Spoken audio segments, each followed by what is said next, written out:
Better music than everybody else. North Platte's favorite radio station.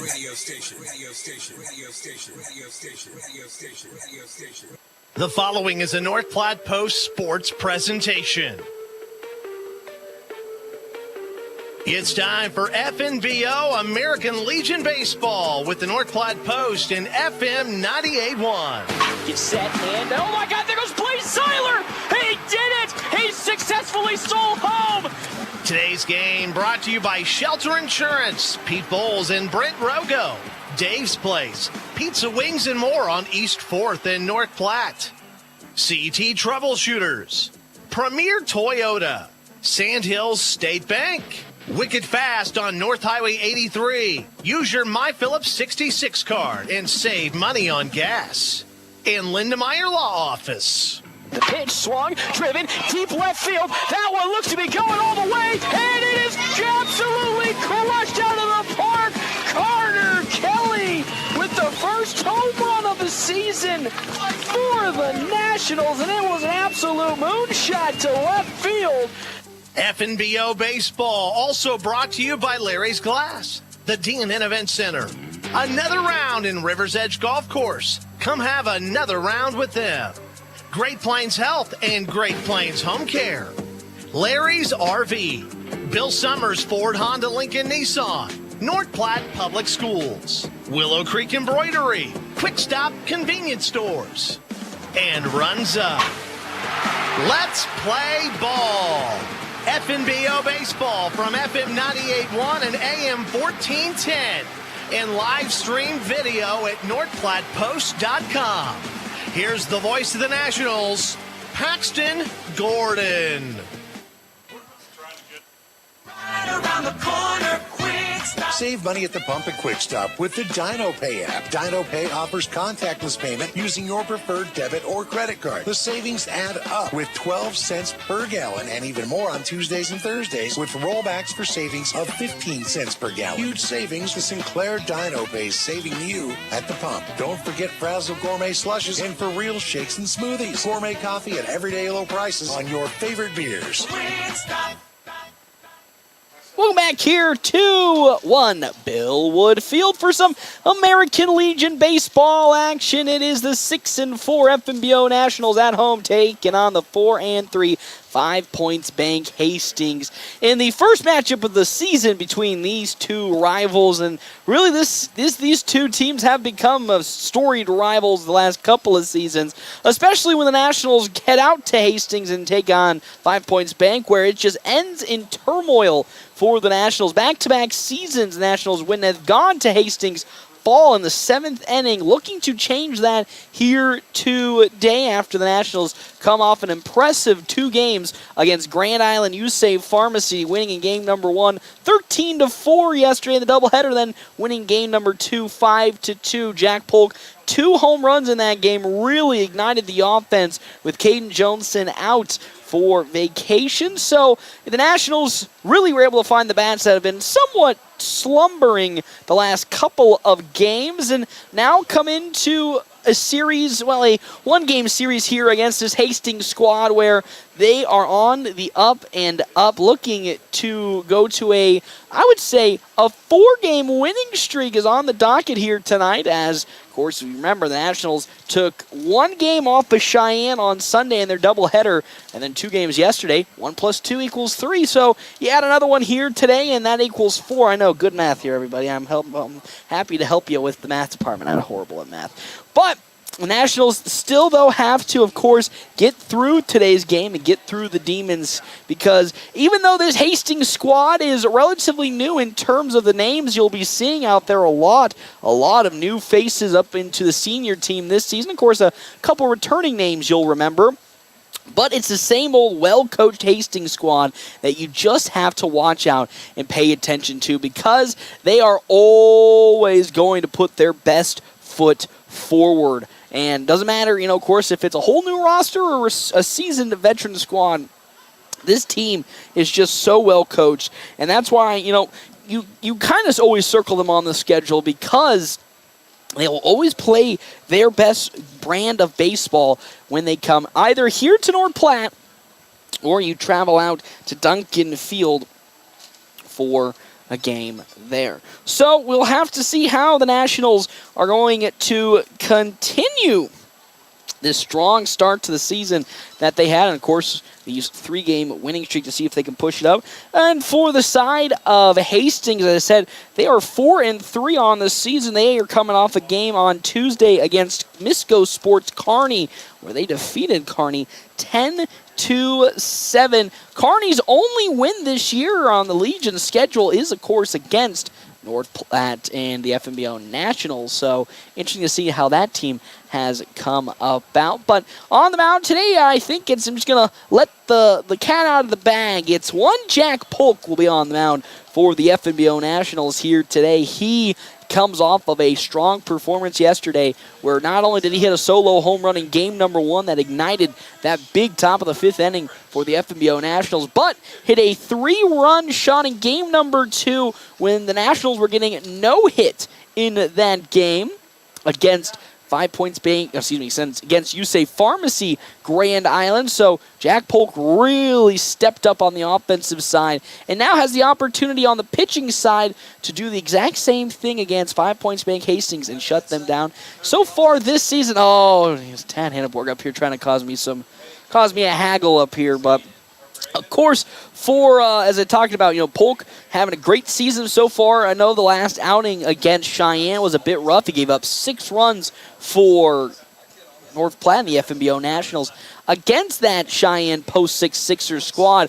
But really, in terms of his overall pitch placement, his pitch efficiency, and all the metrics you try to pull up, it was actually a really good performance for Jack Polk, and he's looking to continue that season here against Hastings and have the Nationals improve on a 4-game winning streak and then become 7-4 on the season. So we'll step aside and take a real quick break. When we come back here on the Quick Stop post-game show, we'll get you our Double Dip Ice Creamery starting lineup and many, many more right here at FM 98.1 AM 1410. And as always, video live streaming at NorthPlattePost.com here on Lynn Stockwell Night.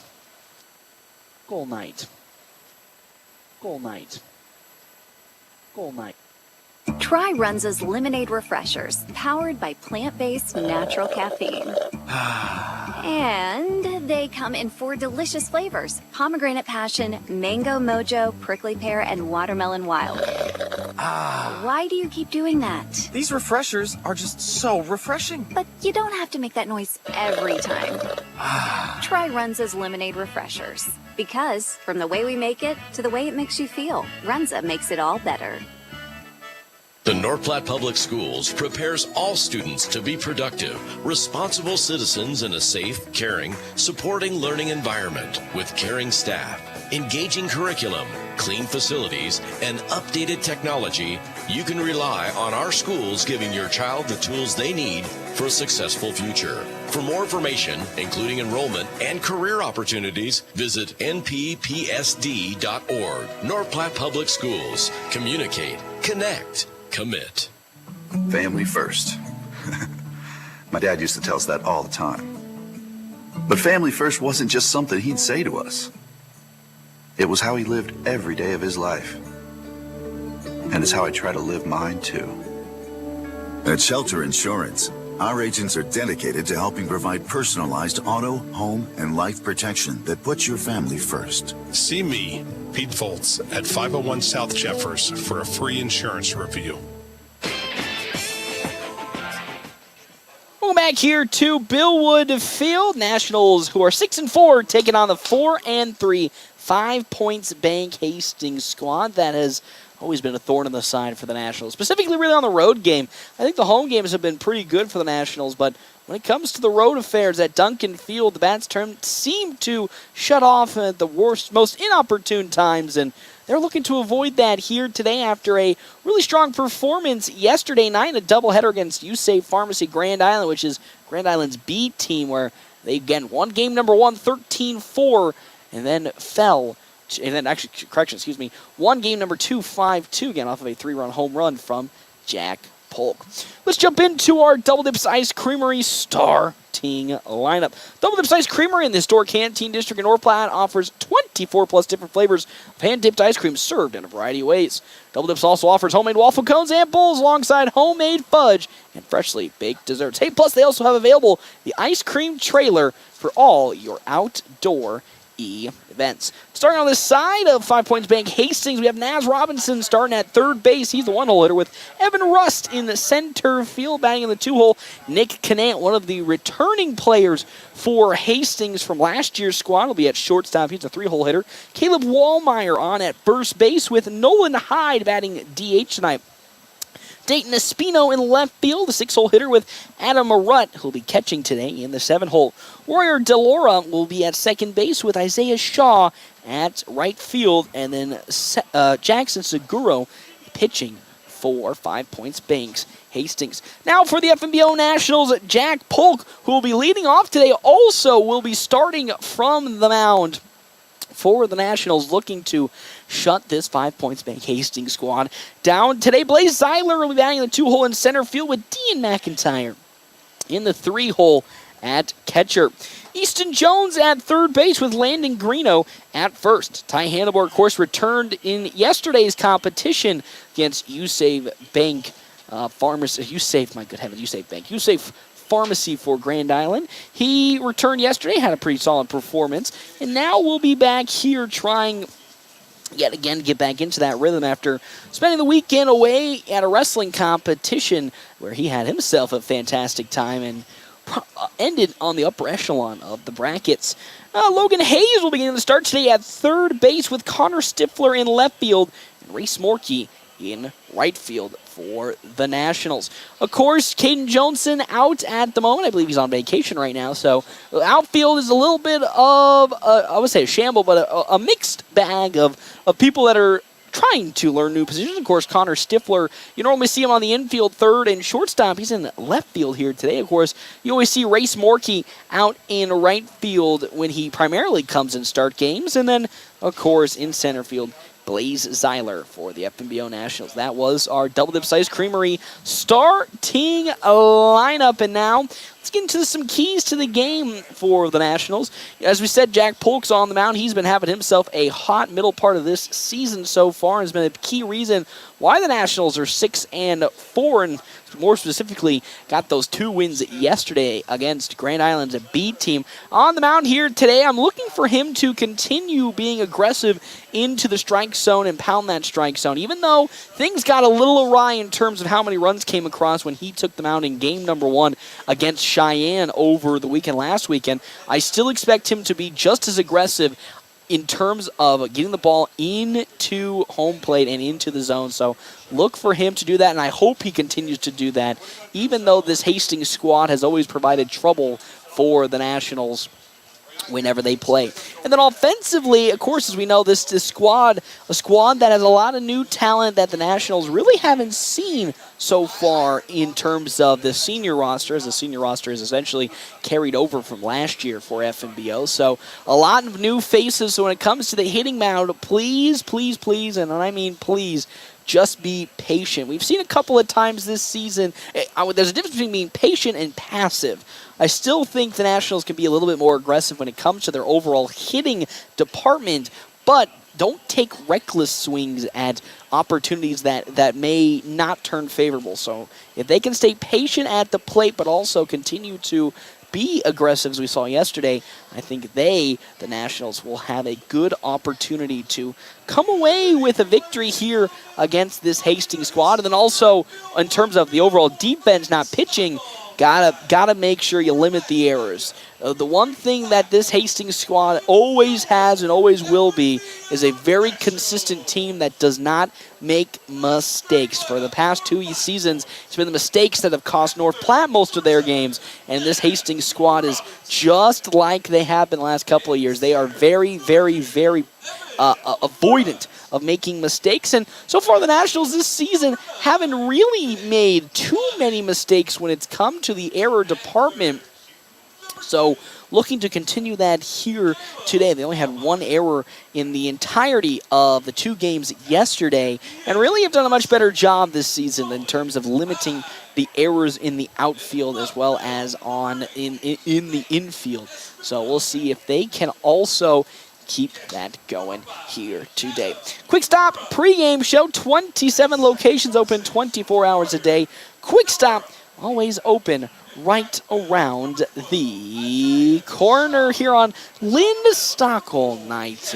Fortunately, as you remember, at the very, very last game of districts, we had to announce the unfortunate, sad news of the passing of Lynn Stockwell, and today is now remembered as the Lynn Stockwell Day for sort of the FNBO Nationals. They've held a lot of very, very good memorials and memories here today as the Stockwell family is here, and a lot of remembrance of Lynn Stockwell and what he has done for this squad. As we know, for me personally, even though I never got to experience a lot of the Lynn Stockwell person himself, I just remember him putting so much effort into making sure the outfield fence line had all of those beautifully handcrafted, hand-painted sponsorship signs on them, and they looked really, really good every year. And I think ever since he was there, the field always was kept in tip-top shape. And if you, of course, have been here to Billwood Field, you can see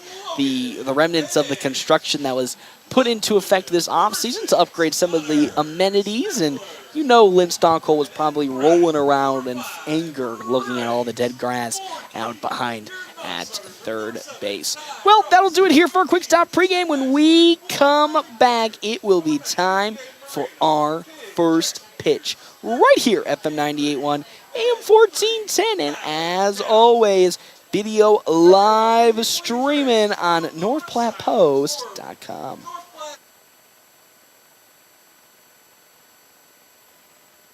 Buying a car, it's not always the most pleasant experience, but it doesn't have to be that way. 23 years. That's how long Premier Toyota has been in North Platte community, delivering a car buying experience that's friendly, easy, and fun.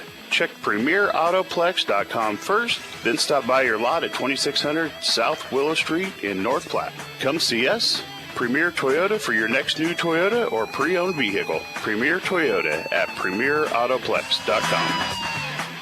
Whether you're a weekend warrior, youth, or professional athlete, the Great Plains Health Sports Medicine Team has you covered. The team includes orthopedic surgeons, athletic trainers, and other healthcare specialists who spend their time at local high school and college sporting events, ensuring that athletes stay as injury-free as possible.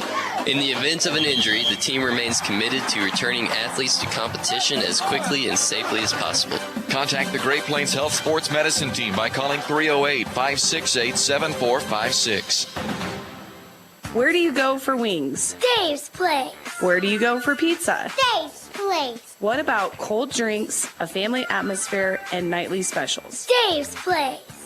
Sounds like a sweep for Dave's Place. Pizza made from fresh dough, drink deals, and yes, the best pizza and wings. It's Dave's Place. Dave's Place on East 4th Street or at davesplacenp.com. Order it, carry out, DoorDash. Dave's Place. Whoop, whoop. With summer just around the corner, Mid-Plains Community College can help you get a jump start on your college degree. Our summer courses may allow you an opportunity to transfer credits back to your institution, saving you money while helping you earn your degree faster. Visit our website at mpcc.edu to learn more about our summer offerings and begin transforming your future today. That's mpcc.edu.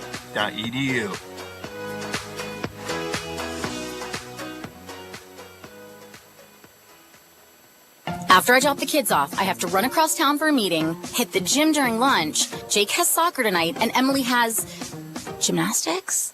Oh, did I turn on the crock pot this morning? With a never-ending to-do list, it's easy to forget something important, like setting up a life insurance plan with Shelter Insurance. Your local Shelter agent can show you how to create a safety net for your family. Shelter Life Insurance Company, Columbia, Missouri. See me, Pete Foltz, at 501 South Jeffers for a free insurance review.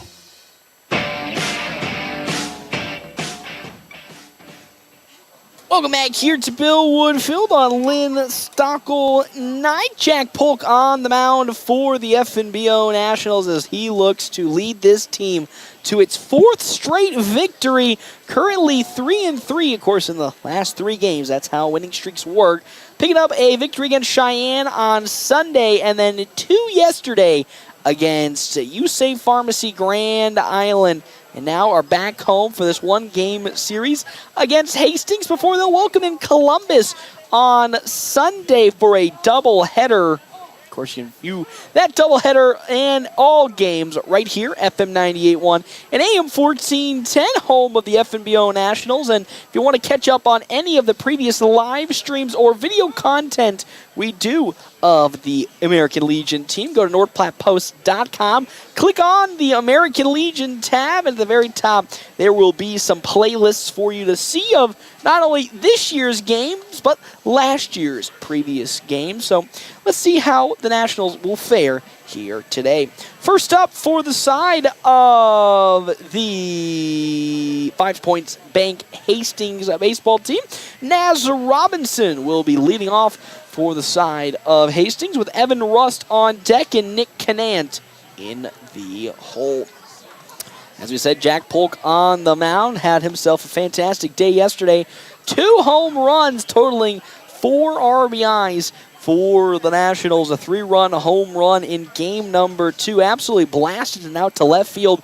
Eerily similar to the home run that Blaze Zeiler hit in that 14-inning game against which is hilarious. It was Home Federal. Of course, if you remember in that district game that the Nationals took down, this time Jack Polk hitting a home run to the exact same spot Blaze did against USAFE Pharmacy. I don't know what it is with Ryder Park and the Nationals hitting home runs, but they sure do have a good time of that. And now let's get some baseball underway with Naz Robinson up to bat first for the 4-3 5 Points Bank Hastings squad. Say that 10 times fast. Following Naz Robinson, Evan Rust, and then Nick Canant for Hastings as Polk likes to sign from McIntyre and delivers one slowly, grounded on over to one Ty Hannaboard, and the throw the first is in time, and that's how this first batter goes down. 1 pitch, 1 hit, 1 out, and that's how we do it here. Already 1 down in this top of the first to now bring up Evan Rust for 5 Points Bank Hastings. 71 degrees here at first pitch with partly cloudy skies. There is a 20% chance of rain here in the latter portion of today's date, but don't know how that will be affecting the game here today for the Nationals. That first pitch into Rust from Jack Polk is down in the dirt for ball number 1. Next one on the way. That one's high upstairs, ball 2 from Polk.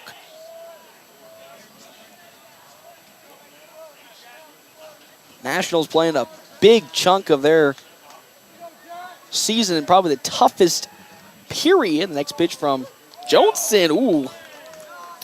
Below the knees, but they'll say it's in for strike number 1. 2-1 the count now. It's been a huge stretch for the Nationals. Played all the way starting back last Thursday when the Nationals took on Lexington.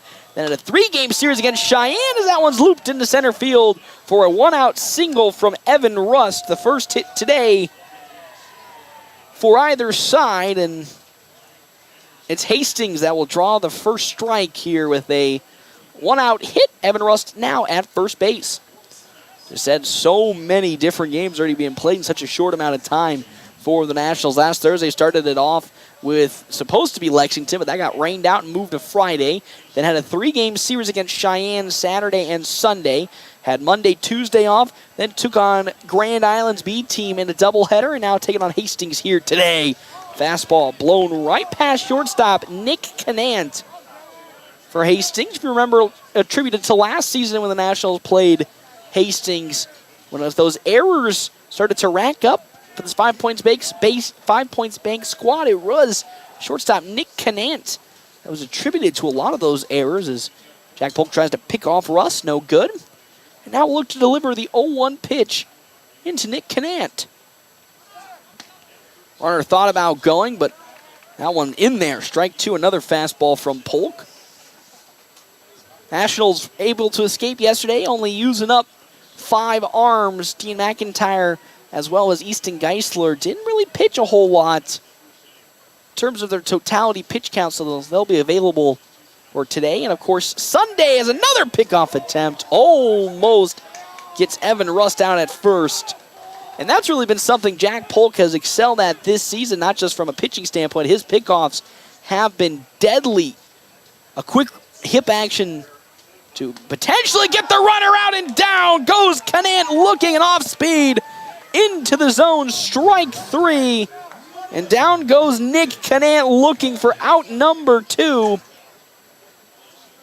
And now it's Caleb Wallmeyer taking up Jack Polk's attempts here with 2 down in this top of the first inning. Still runner at first being Evan Rust. 5 Points Bank Hastings. That pitch in the dirt for Jack Polk.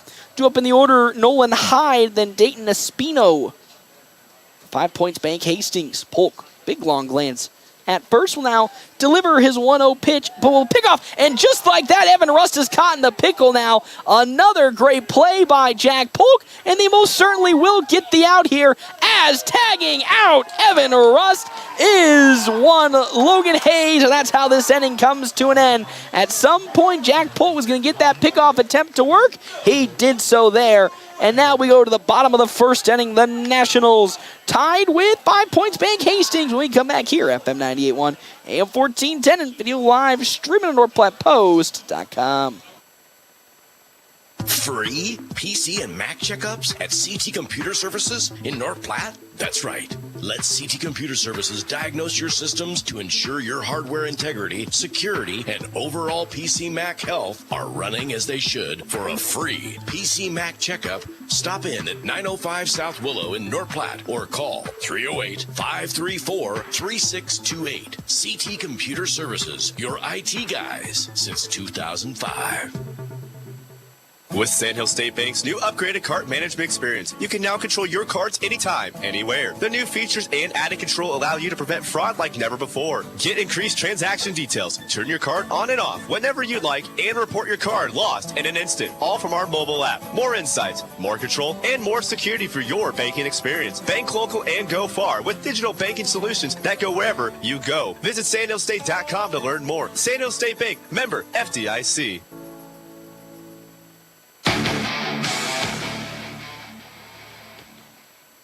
Welcome back here to Billwood Field. And nothing score in this bottom of the first inning. Our half-inning breaks brought to you in part by Kevin McGann and the Fortifying Group. You can check out Kevin McGann, the Fortifying Group. His location, 621 South Dewey, Suite B.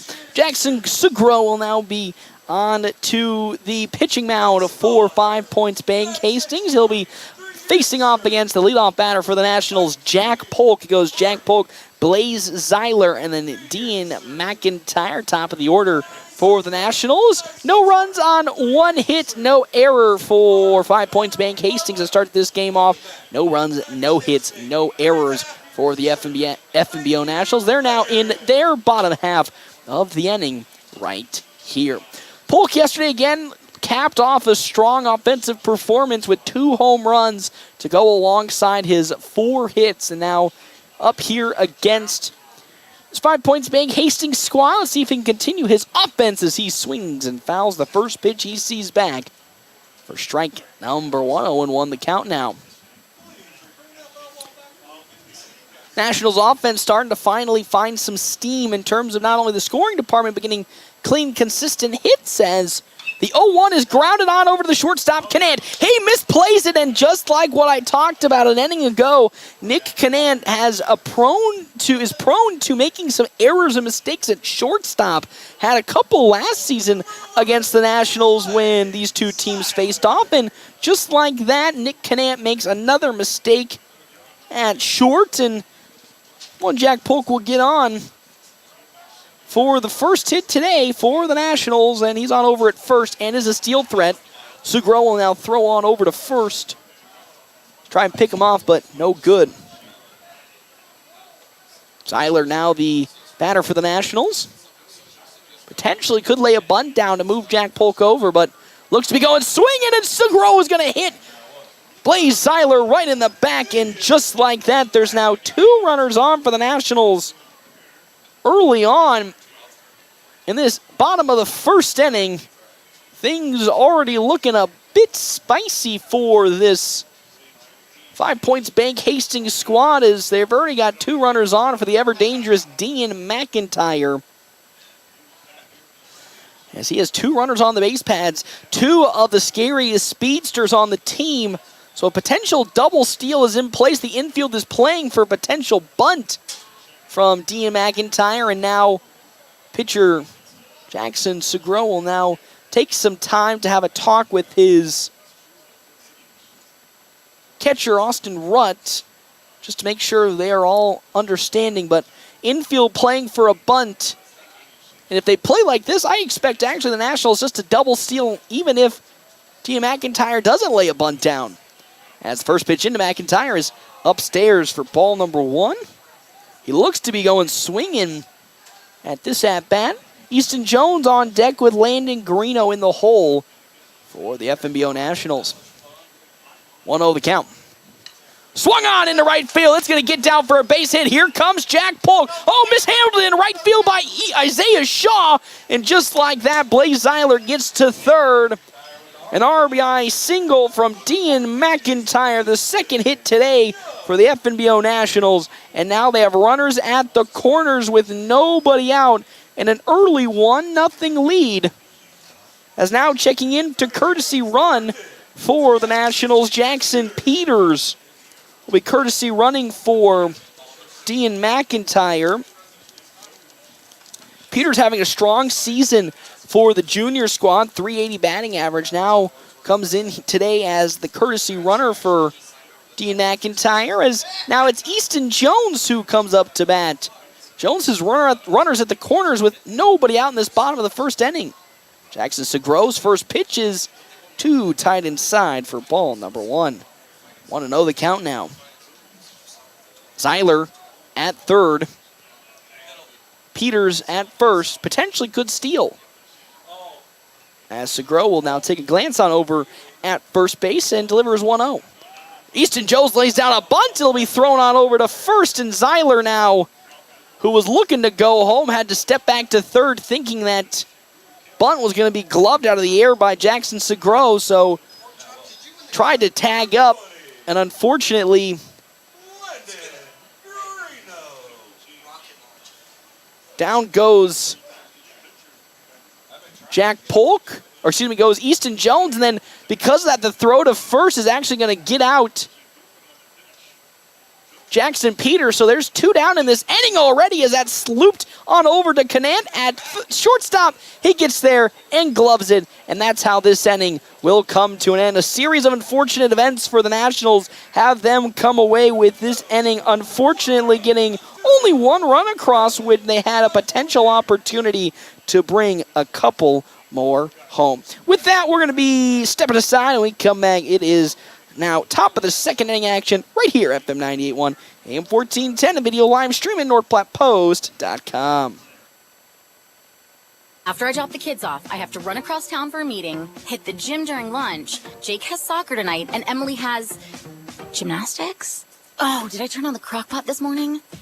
With a never-ending to-do list, it's easy to forget something important, like setting up a life insurance plan with Shelter Insurance. Your local Shelter agent can show you how to create a safety net for your family. Shelter Life Insurance Company, Columbia, Missouri. Ask me, Matthew Musselman, about Shelter Life Insurance coverage options. Are you in the market for a new or pre-owned car, truck, or SUV? Look no further than Bill Summers Ford, Honda, Nissan, Lincoln for your next vehicle. Look online 24/7 at BillSummers.com. Bill Summers is Western Nebraska's leasing headquarters, and they have aggressive financing to get you into the vehicle you've been dreaming of. Check out all the inventory at BillSummers.com anytime. Bill Summers Ford, Honda, Nissan, Lincoln, where families are our business. Highway 83 and Walker Road in North Platte, and online 24/7 at BillSummers.com.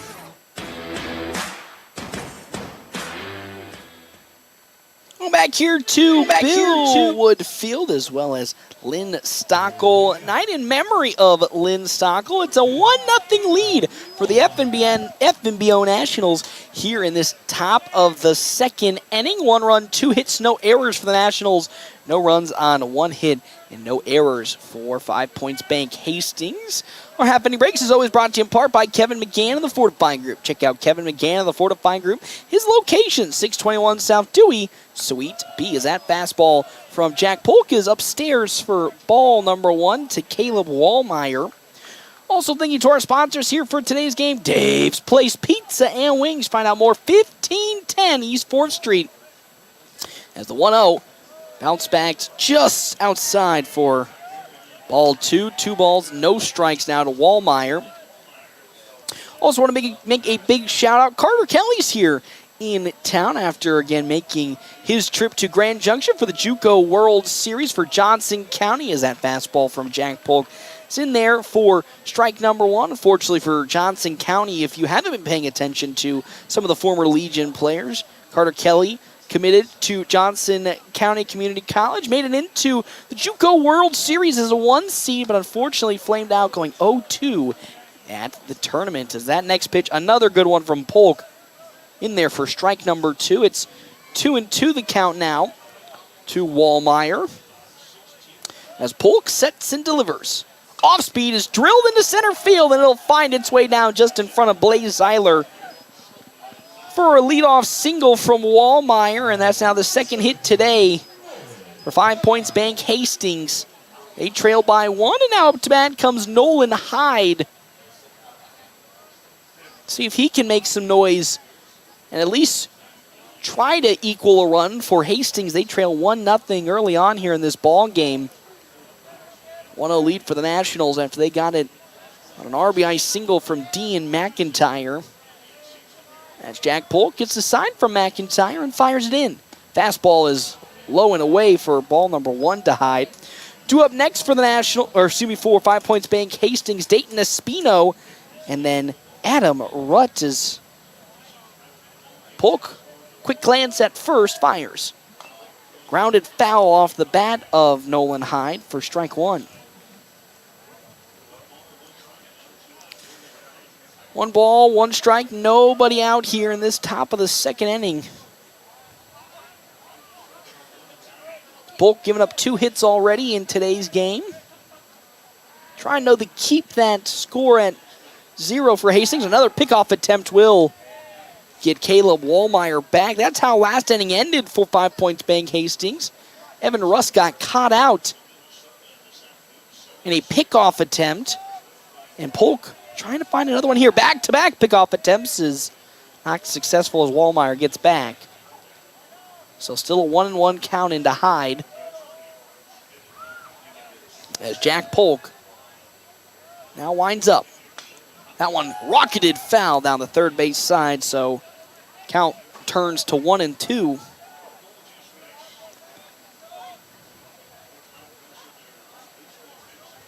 Coaching staff here today, of course, as always, Coach Ricky Holm, and on over at first base, Andrew Barocious. Carson Johnson not in town here for the last weekend, so Barocious will take over. That off speed from Jack Polk is outside. Ball number 2, 2-2 the count now. Some of the prominent names from last year's squad coming back to coach this year. Barocious alongside Carson Johnson and Josh Dorwart. The 2-2. Off speed is above the letters, ball 3. So after a 1-2 start to this at bat for Jack Polk, it's worked back full. 3-2 the count now. Runner at first is Caleb Wallmeyer for 5 Points Bank Hastings.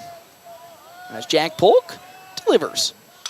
Skied into right field. Back at it goes Race Morkey. Still going, but he gets there and gloves it for out number 1. And on over back to first goes Caleb Wallmeyer. That was a very, very loud pop fly out into right field as Nolan Hyde got a lot of air underneath it, but Morkey there in time to stop it, and just like that, there's 1 down in this inning. Now Dayton Espino will take his first swings against Jack Polk today, a player that the Nationals have seen many a times over the years playing for 5 Points Bank Hastings squad. That first pitch, a fastball is there, strike number 1 from Jack Polk. Even though giving up those two hits so far, he's looked mighty impressive on the mound. Once again, looking just as in rhythm as he has been in his last couple starts. The 0-1. Ooh, that one just pushes wide on the fastball. 1-1 the count now. Due up next for 5 Points Bank Hastings, Adam Rutt, and then Royer DeLora.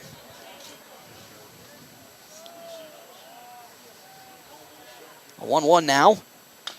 Grounded on over to Jones. The throw to second. Tag up. The throw to first. Hits in time. And there is a beautiful 5-4-3 double play on the side of the Nation.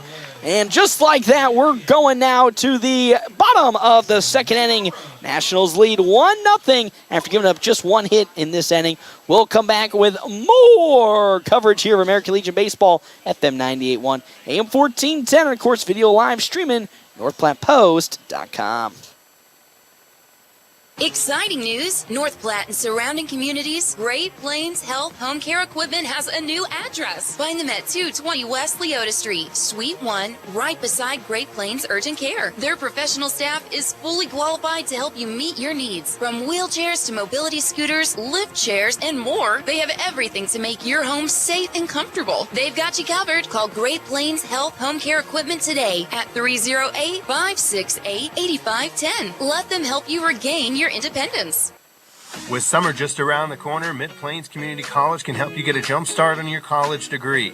Our summer courses may allow you an opportunity to transfer credits back to your institution, saving you money while helping you earn your degree faster. Visit our website at mpcc.edu to learn more about our summer offerings and begin transforming your future today. That's mpcc.edu.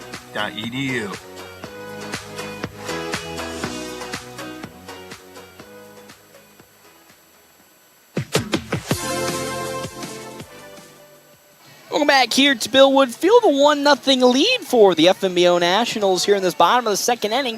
1 run on 2 hits, no errors for the Nationals. No runs on 2 hits, no errors for 5 Points Bank. Hastings here on Lynn Stockel Memorial Night. Of course, remembering one Lynn Stockel, who unfortunately passed away just a couple of weeks ago. A huge, huge loss to the North Platte community, as he was one of the pioneers in terms of keeping, you know, family and youth sports here at Bill Wood Field and in the community afloat, and did so much for Bill Wood Field to keep it as, you know, for as old as it is, as top tier as it can be. So up to bat now, Ty Hanneborg for the Nationals here against Jackson Sugro, as that one is fouled off by Hanneborg for strike number 1. Of course, Hanneborg had a couple of games away as he was traveling for an out-of-state wrestling tournament. He and his team from the entire state of Nebraska placed the highest they ever had in the top 64, as the 0-1 is off-speed in. And Jackson Segru, is now finding that pitch in there, strike number 2. Here comes now that payoff 0-2 to Hanneborg. Rocket it on over to Nick Canant, who gloves it at shortstop. And just like that, out number 1 to start this bottom of the second inning, with Logan Hayes now getting some swings. Hayes having a phenomenal season for the juniors team. Started off the season on the starting lineup for the Nationals in left field against Ogallala, where he had not only a single, but a double in that game. He rockets that into center field for another base hit. Logan Hayes getting some good swings in when he's given chances, and just like that, the 3rd hit today for the Nationals. And now they have a speedster at first, being Logan Hayes, for Connor Stifler to come up to bat. He had an RBI single yesterday and is starting to really find his confidence in his swing at the seniors level the last couple of games. Now facing off against Jackson Segro, and a pickoff attempt from Segro is no good as Hayes gets back in time. Reese Morkey on deck, then back to the top of the order with Jack Polk after him. First pitch into Connor Stifler from Segro. It's in the dirt. Good save from Adam Rutt for ball number 1.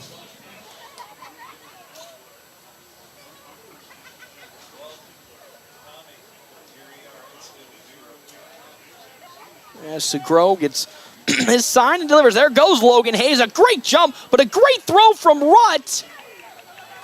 And it's going to get into the outfield as it gets past Nick Canan. So what was one stolen base for a second there? I thought he applied the tag, but it just gets out of the reach of Nick Canan. And what would have been just a singular stolen base now turns into Logan Hayes, making it all the way to third base with a passed up ball. And now it's a 1-1 count into Connor Stifler. So 90 feet away, another potential run for the Nationals. As the pitch to Stifler upstairs and pulls Rutt off of his normal catching position. It's 2-1 the count now with one out. 1-0 lead for the Nationals. Logan Hayes at third. That off speed will sneak in. Strike number 2 to Stifler.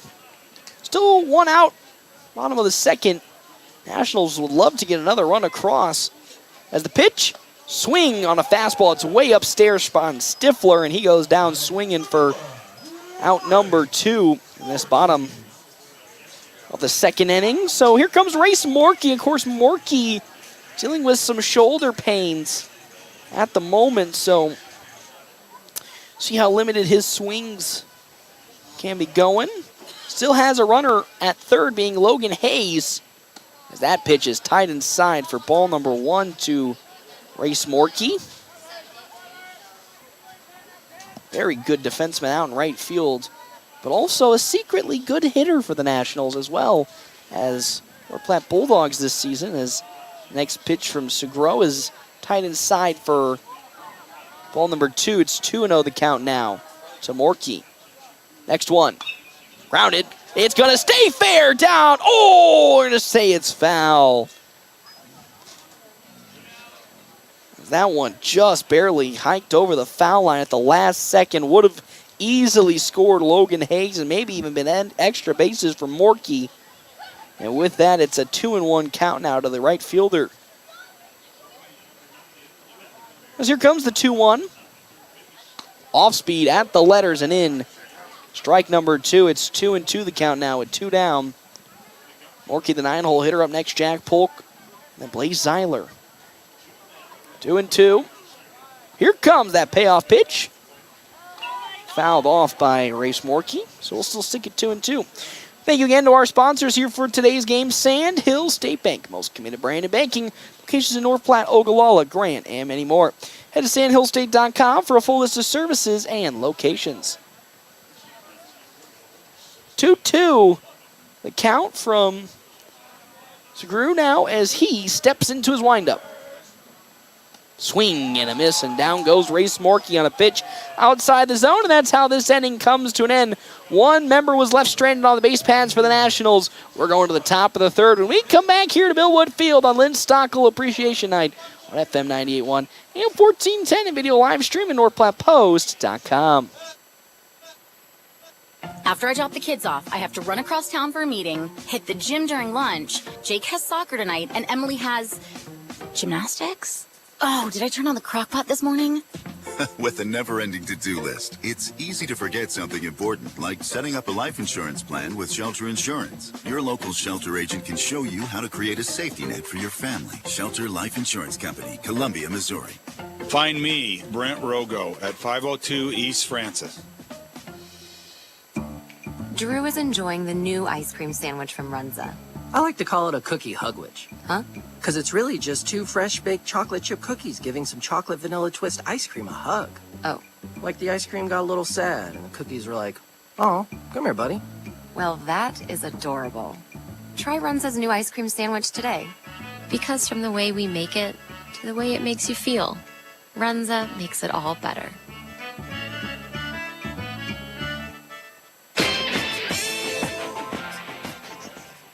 Well, back here, Bill Wood Field. Nationals leading 1-0 now in this top of the third inning.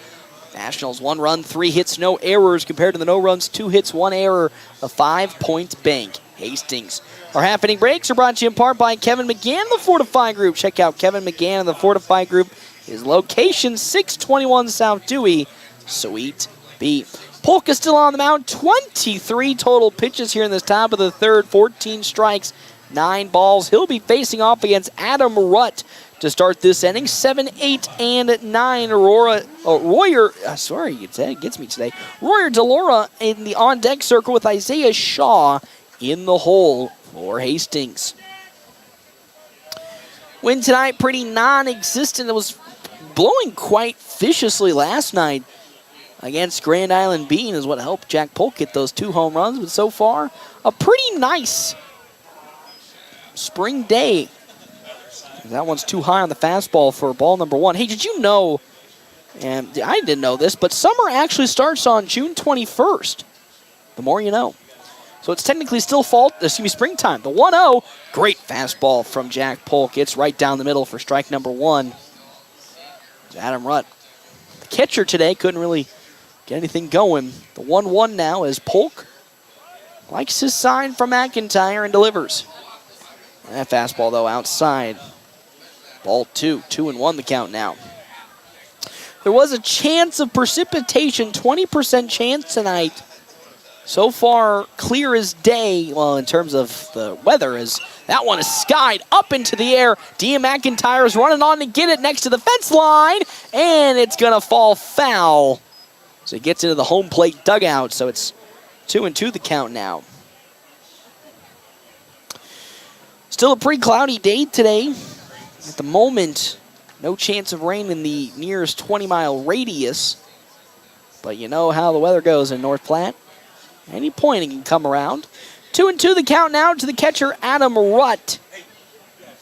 That's Jack Polk trying to find the first out of this inning. Likes his sign and finally agrees to it. And here comes the 2-2.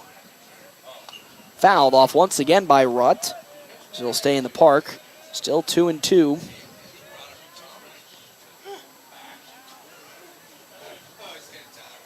Nationals 6-4 on this season. 3-game winning streak. Looking to push to 4 here against their nemesis, 5 Points Bank Hastings. Swing and a miss as Adam Rutt goes down swinging. That's Jack Polk's second strikeout today. There's one down here in this top of the 3rd inning. As up to bat now comes Royer Delora. 5 Points Bank Hastings. There's 8-hole hitter Isaiah Shaw on deck, and then Naz Robinson as that one's grounded foul just out of the reach of Easton Jones at third base.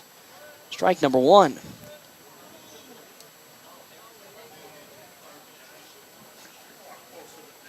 One out in this top of the 3rd. Jack Polk, 30 pitches thrown so far today. As McIntyre finally relays the sign over. Here comes the 0-1 pitch. Jack Polk. Once more fouled up. It's going to drift into foul territory. And it will fall foul for strike number 2. Also, thank you to our sponsors here for today's game. CT Computer Services, your IT guy since 2005.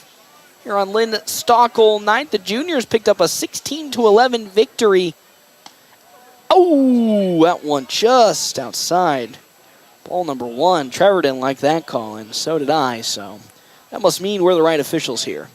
1-2 the count now. As Jack Polk with his payoff looks to find a strikeout. Check swing. It's still low and away for Delora for strike 2. 2-2 the count now. One out in this top of the 3rd inning. As Jack Polk once again delivers. Swing and a miss. And they're going to say Delora goes down swinging. Back-to-back strikeouts for Jack Polk. That's his 3rd here today. And now up to bat comes Isaiah Shaw for 5 Points Bank Hastings. Their final out of this top of the 3rd inning. Coach Holm making some defensive adjustments as the outfield starts to scoot in a little bit. Polk once again with his 35th pitch. Fastball at the letters, but just above. Ball number 1. It's 1-0 the count now. Naz Robinson on deck with Evan Rust in the hole for 5 Points Bank Hastings. The 1-0. Fastball at the knees and in for strike number one. 1-1 the count now. One error early on the day for the Nationals here for Hastings early on in this game. As the 1-1 now from Jack Polk is delivered. Check swing. It's outside and above. 2-1. Another fastball from Polk, just scooting a little too high. 2-1 the count now. Here comes 2-1. Crush into center field. Blaze Zeiler getting underneath it and coming on and gloving it for out number 3. And a quick 1-2-3. Top of the third inning as we'll now go to the bottom of the third. Nationals leading 1-0 when we come back here. FM 98.1, AM 1410, and video live streaming NorthPlattePost.com.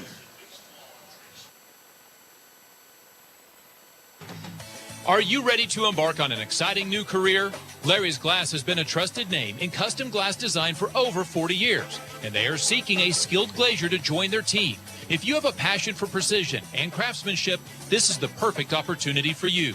Install glass in commercial, residential, and auto settings. Get paid while you train for a new career. Stop into Larry's Glass at 211 West 5th Street, North Platte, and discuss how you can be part of their team and build a fulfilling career. The North Platte Public Schools prepares all students to be productive, responsible citizens in a safe, caring, supporting learning environment with caring staff, engaging curriculum, clean facilities, and updated technology. You can rely on our schools giving your child the tools they need for a successful future. For more information, including enrollment and career opportunities, visit nppsd.org. North Platte Public Schools. Communicate, connect, commit. Welcome back here to Billwood Field on Lynn Stockel night. A 1-0 lead for the Nationals. Our, again, half-inning breaks brought to you in part by Kevin McGann and the Fortify Group. Check out Kevin McGann and the Fortify Group at his location, 621 South Dewey, Suite B, as Jack Polk will appear for the second time today. He singled in his first plate appearance and later came across on an RBI single from Dean McIntyre. He'll see ball one from Segro, and then a rocket one to left field, but pull it foul for strike number one. Jack Polk again showing off that power with that swing. Had 2 home runs yesterday for the Nationals. 1-1 the count now as Segro will fire in. Oh, it's going to get past catcher Adam Rudis. It's in the dirt. Ball 2, 2-1 the count now. 1 run, 3 hits, no errors for the Nationals. No runs, 2 hits, 1 error for Hastings. 2-1. That's above the letters. Ball 3 to Polk. 3-1 the count now. Next up, Blaze Zeiler and then Dean McIntyre for the FNBO Nationals. That one gets to the ground ball at Naz Robinson's third base, and the throw to first will be in time. And there's the first out of this inning as Jack Polk grounds out, and now it's Blaze Zeiler's turn to appear. He was hit by a pitch in his first plate appearance. Now with only 1 out in this bottom of the third, looking to get aboard and potentially bring another run home for the Nationals in this inning. Segro with his first pitch. Off speed, beautifully thrown in for strike number 1 on that curveball. Good breaking action at the last second to dip in. It's 0-1 the count now. Here comes the, now again, 0-1. Way upstairs, so polar opposite on that pitch on a fastball. 1-1 the count with 1 out. Dean McIntyre on deck with Easton Jones in the hole for the FNBO Nationals. Next pitch is tight inside. It's now 2-1 the count now to center fielder Blaze Zeiler. The Segro finally will set into motion. Squared and popped up on over to Caleb Wallmeyer at first, and he just drifts over into foul territory and gloves it for out number 2. Quick 2 up, 2 down for the Nationals here in this bottom of the third inning, as Dean McIntyre now will appear for the second time. He had an RBI single into right field in his first plate appearance, the lone run to come across for either side today. Segro's pitch. Oh, it's going to bounce off of the hip of Easton Jones. Dean McIntyre. So it's the second hit by a pitch player on the national side today was McIntyre in the first inning, and now Dean McIntyre here in the third, as Jackson Peters will now courtesy run for Dean McIntyre.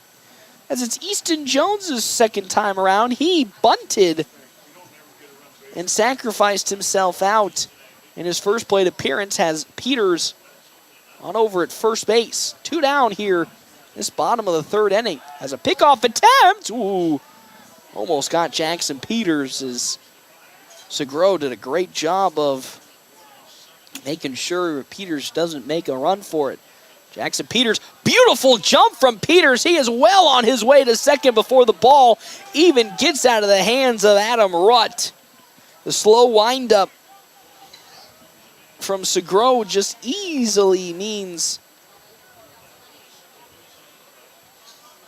Jackson Peters can just bolt his way to second. And now with a 1-0 count to Easton Jones, there's a runner in scoring position as Jones fouls that one off for strike number 1. Landon Greeno on deck with Ty Hanneborg in the hole for FNBO.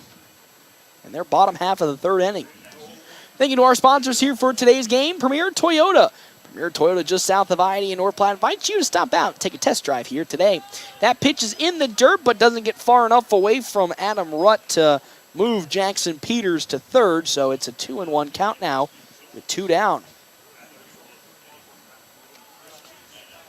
2-1, as Segro likes the sign from Rutt and delivers his pitch. Pulls away Rutt from home plate, and there's ball 3. Easton Jones staring down the barrel of a potential walk here. So now here comes the 3-1. Fastball outside, ball 4, and Easton Jones will be the first recipient of a walk from Segro, and now there's 2 on with 2 down in this bottom of the third for Landon Greeno. He popped flied over to Nick Canant in his first at-bat. Now has Easton Jones at first and Jackson Peters at second with 2 down. This bottom of the third inning. Still runners potentially could come across a 1-0 lead for the FNBO Nationals. Here against 5 Points at Bank Hastings. As here comes Segro's first pitch into Landon Greeno, but he steps off to pull Jackson Peters back to second. Hastings knows the aggressiveness that comes with a Ricky Holm coached squad. So playing extra careful to that as the first pitch into Greeno. Outside, ball number 1. Ty Hanneborg on deck with Logan Hayes in the hole for the Nationals. 1-0. Long glance at second from Segro. The 1-0 pitch. Bounces back at the knees for strike 1. 1-1 the count now.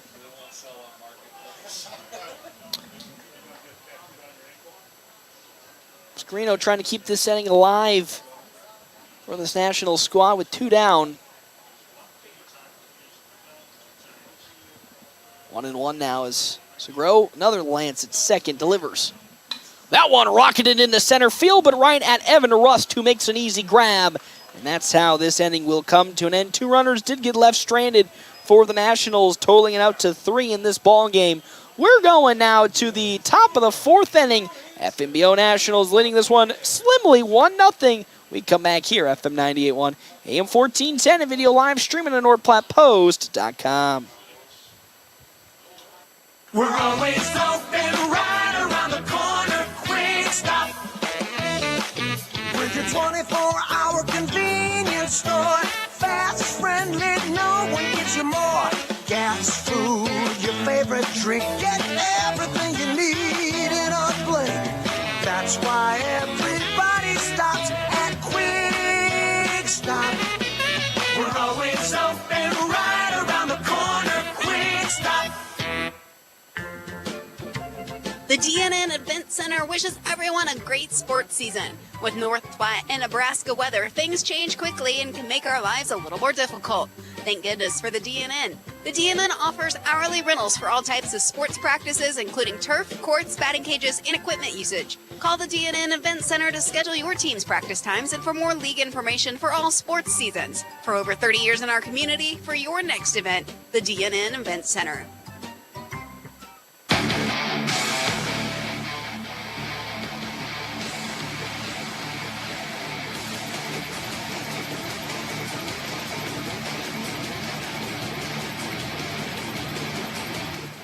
Welcome back here, Billwood Field. Nationals leading 1-0 in the top of the fourth inning. Our happening breaks brought to you in part by Kevin McGann in the Fortify Group. Check out Kevin McGann in the Fortify Group.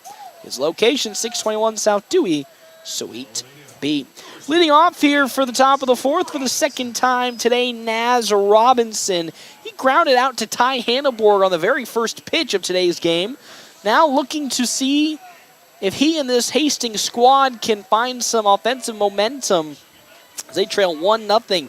No runs, 2 hits, 1 error for 5 Points Bank Hastings. Compared to the Nationals, 1 run on 3 hits and no errors. Hastings does have 1 error to their name. Polk fires the first pitch into Robinson down low in the dirt for ball 1, and then bounces back with a fastball that's outside the zone for strike number 1. Couldn't see the umpire's call, so it's 1-1 the count now to Naz Robinson, the third baseman, as Polk gets the sign he likes and delivers. Another beautiful pitch, strike number 2. Polk up to 41 pitches here in this top of the fourth. It's 1-2 now to Naz Robinson. As here comes that pitch. It's in there for strike 2, so the count's 2-2 the count now to Naz Robinson as our board man Trevor messed it up, and that's down low ball 3. 3-2 the count now to Naz Robinson. Polk staring down the barrel of walking the leadoff batter here in this top of the fourth inning. The 3-2. Swing and a miss. Down goes Robinson. 4th strikeout here today for Jack Polk. And the first out of this top of the fourth inning. Never doubted him for a second. As Jack Polk is on an absolute tear this game. Showing why he is the predominant ace for the FNBO Nationals this season. As Evan Rust, who got the first hit of today's game, is now up to bat. And he'll see a pitch that's right down the middle for strike number 1 from Jack Polk. As Polk will receive his sign that he likes from McIntyre, and Rust will foul that one off into the parking lot for strike number 2.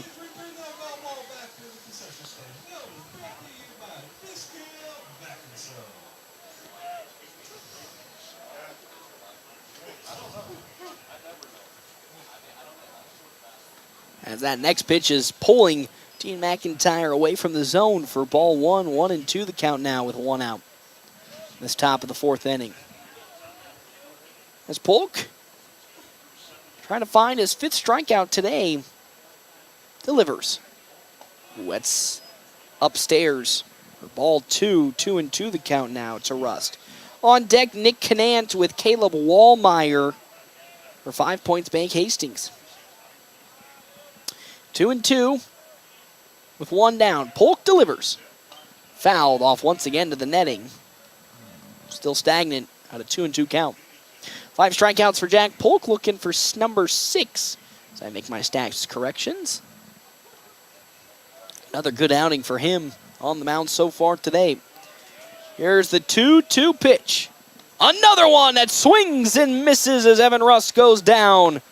Strikeout number 6 today for Jack Polk, and there's 2 down in this top of the fourth inning.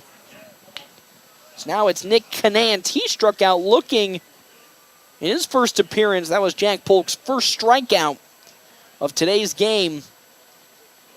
Now looking to end this inning with a quick 1-2-3 for the Nationals. He swings and grounds it over to Easton Jones. The one-hopper throw, it's into plenty of time. And that's how this inning comes to an end. A quick 1-2-3, top of the fourth inning. We're making our way now to the bottom of the fourth inning. A comfortable but slim 1-0 lead for the Nationals when we come back here at FM 98.1, AM 1410, and video live streaming on NorthPlattePost.com. Buying a car, it's not always the most pleasant experience, but it doesn't have to be that way. 23 years. That's how long Premier Toyota has been in North Platte community, delivering a car buying experience that's friendly, easy, and fun. Check PremierAutoplex.com first, then stop by your lot at 2600 South Willow Street in North Platte. Come see us. Premier Toyota for your next new Toyota or pre-owned vehicle. Premier Toyota at PremierAutoplex.com. Great Plains Health Orthopedics in North Platte is ready to serve you with board-certified orthopedic surgeons and a team of medical professionals who specialize in hip, knee, and shoulder joint replacements and revisions, minor to complex hand injuries, sports medicine for both the serious athlete and the weekend warrior, new and innovative operative and non-operative procedures, and work-related injuries. Same-week appointments are available. Call Great Plains Health Orthopedics today. Your health is our mission. Great Plains Health.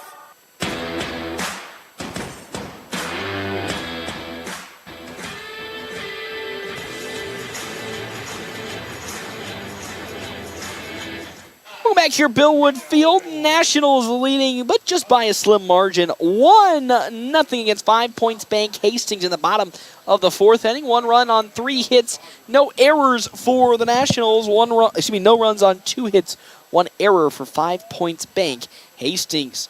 Ty Hanneborg is up to bat. He drills that one out to left field, and it stays fair, and it's going to the fence line. Beautiful hit from Hanneborg. We might be going for 3 here, but he'll stay up and woe up at second.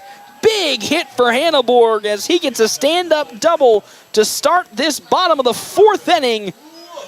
And now Logan Hayes will take his next at-bat. He singled into straightaway center in his first plate appearance.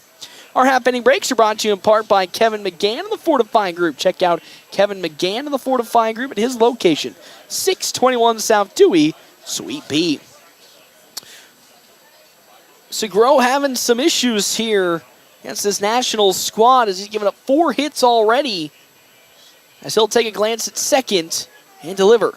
That one once again lofted into center field. It gets down for a base hit. Here comes Ty Hanneborg home. It won't be even attempted as that's an RBI single for the side of Logan Hayes. The young man having himself a season when he's played for the National Senior Team. Records another single, the 5th hit today, and it's now a 2-0 lead for the Nationals in the bottom of the fourth inning. Connor Stifler up to bat. He swung out in his first plate appearance. He struck out in his first plate appearance against Jackson Segro. And there's the youthfulness of Logan Hayes as he now gets caught in the pickle and will almost be tagged out and will be tagged out. So after getting an RBI single in his last plate appearance, unfortunately Logan Hayes gets picked off as he got caught in the pickle. And there's one down here in this bottom of the fourth inning. And that just shows you again, he's still got a lot of things to learn, Logan Hayes does. And base running is one of those things, especially for a Coach Holmes squad, that is up there in the importance of things you got to learn. As now Stifler will be up to bat with nobody on and 1 down now. First pitch into him. That's upstairs for ball number 1. On deck is Race Morkey with Jackson Polk in the hole for the Nationals. 1-0 the count now. The pitch. Skied up, drifting towards foul territory. Onwards comes Wallmeyer, but he can't get there in time. Strike number 1. Segro is trying to rattle things or reel things back in the 5 Points Bank Hastings. 2-0, 2-0 lead is where we're at right now in this bottom of the fourth inning. Clean, consistent offense for the Nationals today. 1-1 the count to Stifler, who's playing left field. That pitch is below the knees. Ball 2. It's 2-1 the count now.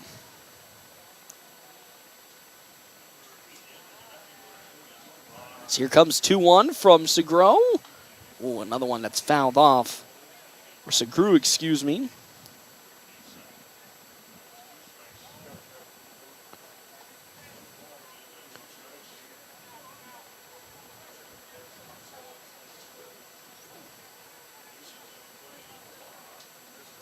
As 2-2 pitch. It's going to bounce off the hip of Connor Stifler, third batter that's been hit by a pitch on the North Platte lineup Blaze Zeiler did engage in the first at-bat for him. And then it was Dean McIntyre, and now it's Connor Stifler.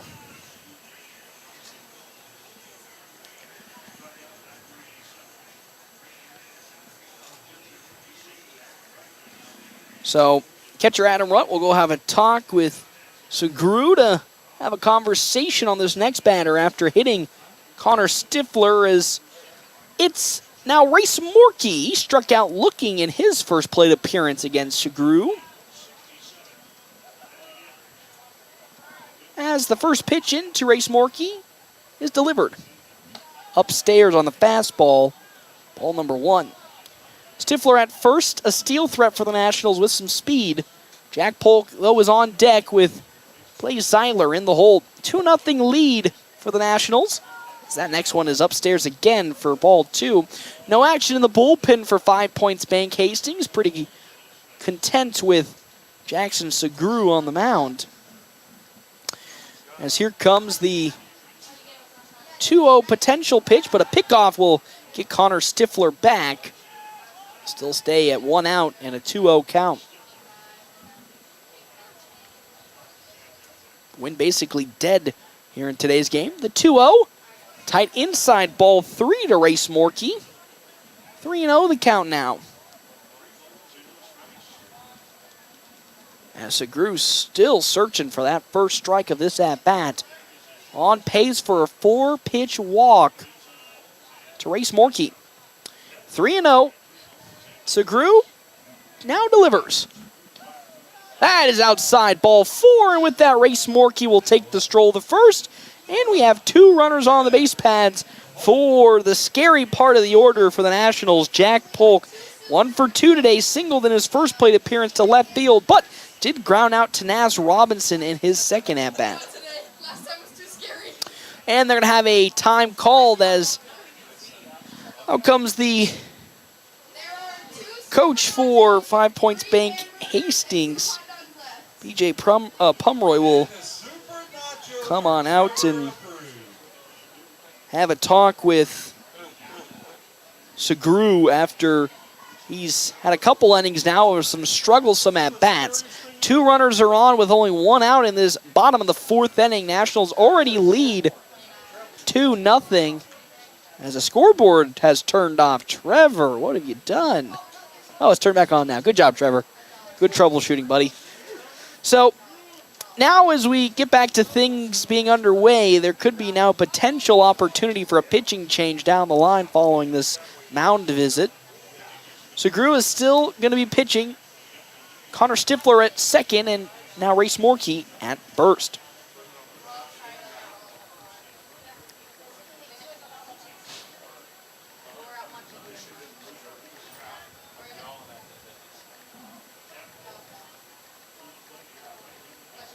Next pitch, a curveball from Segru will sneak in, strike number 1.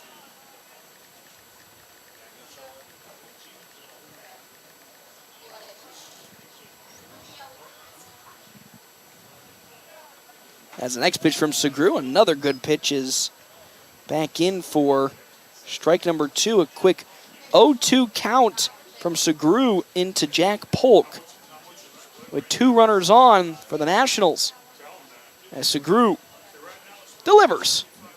Well, that's down to the dirt, but doesn't bounce far enough away from Adam Rutt to move any of the base runners up. It's now 1-2.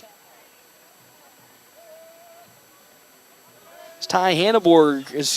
It's Tad Hanneborg causing me some issues up here, as he always does. 1-2 the count now to Jack Polk. Skied up, drifting on over to Rutt, who gets underneath it. And, oh, he doesn't glove it. Some luck for Jack Polk, because that was an easy pop out for catcher Adam Rutt, but couldn't haul it in. So we'll still stay at 1-2 the count now. A little bit of a blessing to Jack Polk as he gets another opportunity to produce a hit. 1-2 with, I heard you singing over it. I was going. The shenanigans in the press box always get a giggle out of me. 1-2 now with 2 runners on to Polk. He lines one on over to a potential double play to second, on to first with the fastball. Oh, and he's safe at first. The infield absolutely upset with that call. And I think we're going to have probably a mound visit, or at least a challenge potentially from the Hastings squad. So Jack Polk reaches on a fielder's choice.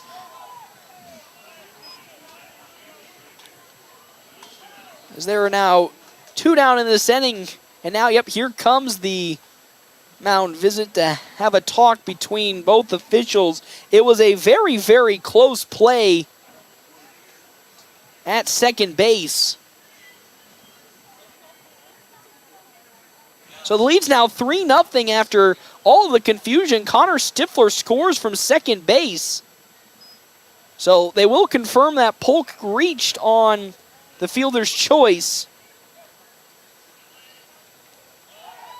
And now a pickoff attempt for Jack Polk as he'll get back in time. So through all the confusion, a tag at second. And then Polk successfully is able to outrun the throw to first. And in that confusion, Connor Stifler has made it home. And it's now 3-0 the lead for the Nationals here with Blaze Zeiler up to bat. He's 0 for 1 today, was hit by a pitch in his first plate appearance, and then flew out in his second. As Segru once again takes a glance at first base to Polk. And will once again try to pick off Jack Polk. When he gets back in time, still an 0-1 count. 3 runs on 5 hits, no errors for the Nationals. No runs, 2 hits, 1 error for 5 Points Bank Hastings. The 0-1 count will once again try to pick Jack Polk off 3 times in this at-bat. Segru tries to pick off Jack Polk, knowing he is a steal threat on the base paths. 0-1 once again is the count as Segru fires. There goes Jack Polk. A beautiful throw, though, from Russ. He can't maybe get there in time with the tag, and they're going to say that Jack Polk successfully reaches second, and now finally they will have a talking to the infield umpires. Now I'm going to hear an earful from the coach of Hastings, B.J. Pomeroy, as it's actually Blake Marquardt will be coming out and having a word, as Polk was just barely sneaking his way into second base. It's going to be quite an interesting call if they'll overturn it, because if they don't, this could be a big play for the Nationals to score another run. It's a 1-1 count into Zeiler. Very lengthy discussion between Marquardt and the infield umpire. As it's still going on, home plate umpire is now out there at the mound after to at least have a word with the infield umpire for as a reviewing. This is a very, very long meeting that's going on. And I believe it's going to be a couple of pent-up discussions from Marquardt, who's probably seen a few things already in this game that he does not agree with. And now he's going to have a word with the home plate official and be escorted back on over to the home dugout after a very, very lengthy discussion with the infield umpire. And he's still having discussion with the home plate umpires. They're making their way back to the Hastings dugout. I mean, the home plate umpire is essentially walking him hand in hand right back to his dugout after that. That is, you don't really see that nowadays. I mean, unless it was really starting to get heated out there, I don't really think you see the umpires walking them back to the dugout. So a 1-1 count into Blaze Zeiler with Jack Polk now at second as he successfully stole second base. Segru is going to bounce off the head of Rutt, and just like that, Jack Polk now makes his way to third base with the passed up ball. As that is in the dirt, ball 2. It bounces off the dirt, off the mask of Rutt. The mask falls off of Rutt, and he has to scramble to find the ball. And is able to do so, but not in time as Jack Polk slides into second. And now he's just 90 feet away at third base with 2 down in this bottom of the 4th inning. Zeiler rockets one foul down the third base side as Jack Polk had to do a little bit of some sucking in the gut to make sure it gets past him as it almost hit him. There is action in the bullpen now for 5 Points Bank Hastings. 2-2 count now to Blaze Zeiler as Segru fires. Ooh, just at the knees. I mean, oh boy, that one was so close to sneaking into the zone. 3-2 the count now with 2 outs to Blaze Zeiler with Jack Polk at third base. Nationals have already left 3 base runners stranded in this game as Coach Holm trying to see if this offense can avoid a 4th batter being stranded. The 3-2. Rocketed into the gap in left center. It gets down. That could be extra bases for Blaze Zeiler. He's putting the wheels on and he'll stop with a stand-up double. Blaze Zeiler in the clutch with a big RBI double to the fence line. And it's now 4-0 in favor of FNBO. Four runs on 6 hits. No errors for the Nationals. No runs, 2 hits. 1 error for 5 Points Bank Hastings. Nationals offense coming alive here tonight against this Hastings squad after a pretty strong performance against USAFE Pharmacy Grand Island yesterday in their sweep of the doubleheader. Now on a continual strong path, leading now 4-0 as the first pitch into Dean McIntyre is in there, strike number 1. McIntyre 1 for 1, a single, and he'll loop that one, but he'll slice foul into the right field side. That one also would have gone for extra bases. It's 0-2 now. Again, McIntyre 1 for 1 with a single, and then was hit by a pitch in his previous plate appearance. Now in an 0-2 hole against Jackson Segru. He will do it once again and lop it into right field, but it's gloved by Isaiah Shaw, and that's how this inning will come to an end. Not before 3 runs come across for the FNBO Nationals as they now lead this 4-0 as we go to the top of the 5th inning right here, FM 98.1, AM 1410, and video live streaming at NorthPlattePost.com. Are you in the market for a new or pre-owned car, truck, or SUV? Look no further than Bill Summers Ford, Honda, Nissan, Lincoln for your next vehicle. Look online 24/7 at BillSummers.com. Bill Summers is Western Nebraska's leasing headquarters, and they have aggressive financing to get you into the vehicle you've been dreaming of. Check out all the inventory at BillSummers.com anytime. Bill Summers Ford, Honda, Nissan, Lincoln, where families are our business. Highway 83 and Walker Road in North Platte, and online 24/7 at BillSummers.com. Where do you go for wings? Dave's Place. Where do you go for pizza? Dave's Place. What about cold drinks, a family atmosphere, and nightly specials? Dave's Place. Sounds like a sweep for Dave's Place. Pizza made from fresh dough, drink deals, and yes, the best pizza and wings. It's Dave's Place. Dave's Place on East 4th Street or at davesplacenp.com. Order it, carry out, DoorDash. Dave's Place. Whoop, whoop.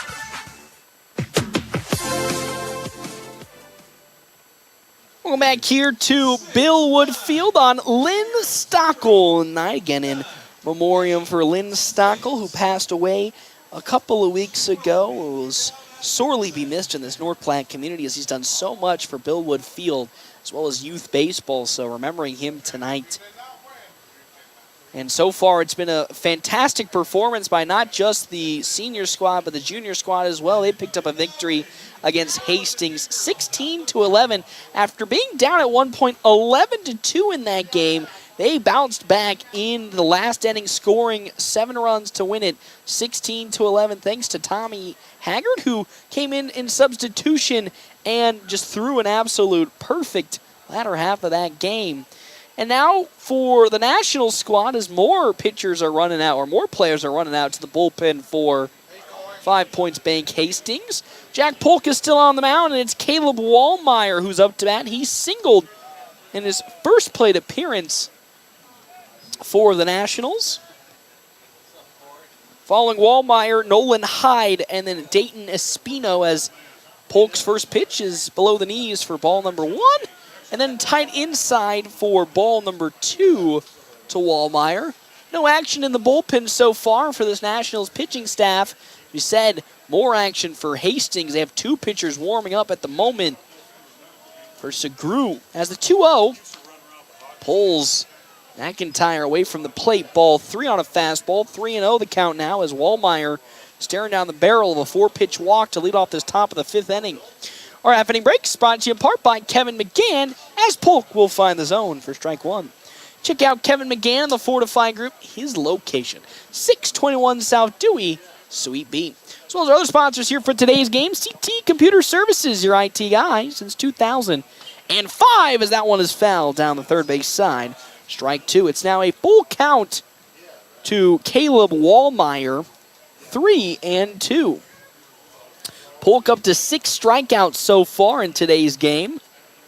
He'll shake off a couple of signs from McIntyre and now deliver his 3-2 pitch.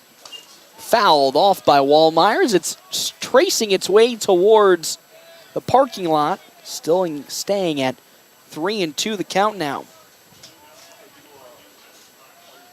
Nobody out, nobody on. Top the 4th inning, a 4-0 lead for the Nationals. The 3-2 pitch from Jack Polk. Swing and a miss. It's a drop third strike, but the throw to first will be in time. Coach Holm getting a little antsy there as it almost flew over the head of Landon Greeno, but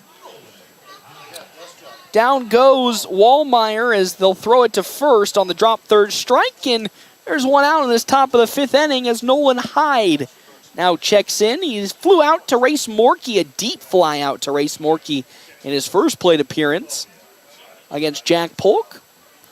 He'll swing and miss one that's, again, for him, way in front. Strike one. 4 runs, 6 hits, no errors for the Nationals. No runs, 2 hits, 1 error for 5 Points Bank Hastings. As here comes Jack Polk's 0-1. Grounded slowly to Logan Hayes at short. Good glove, big throw, and it's in time. There's 2 down here in this top of the 5th inning. Jack Polk and this defense really getting it done for the Nationals today, as they are holding firm and not letting anything get past them, allowing this offense to open up more and more. And it's Dayton Espino. He grounded out to Easton Jones in his first appearance. Now with 2 down, trying to find a late rally for 5 Points Bank Hastings. As Polk delivers, I see some lightning in the distance. Don't want to say anything, but there it was. He'll, though, see strike number 1 as Espino does. It's 0-1 now. 0-1 with 2 down. As Polk with his 0-1. Ooh, it's going to bounce in the dirt away from McIntyre for ball number 1.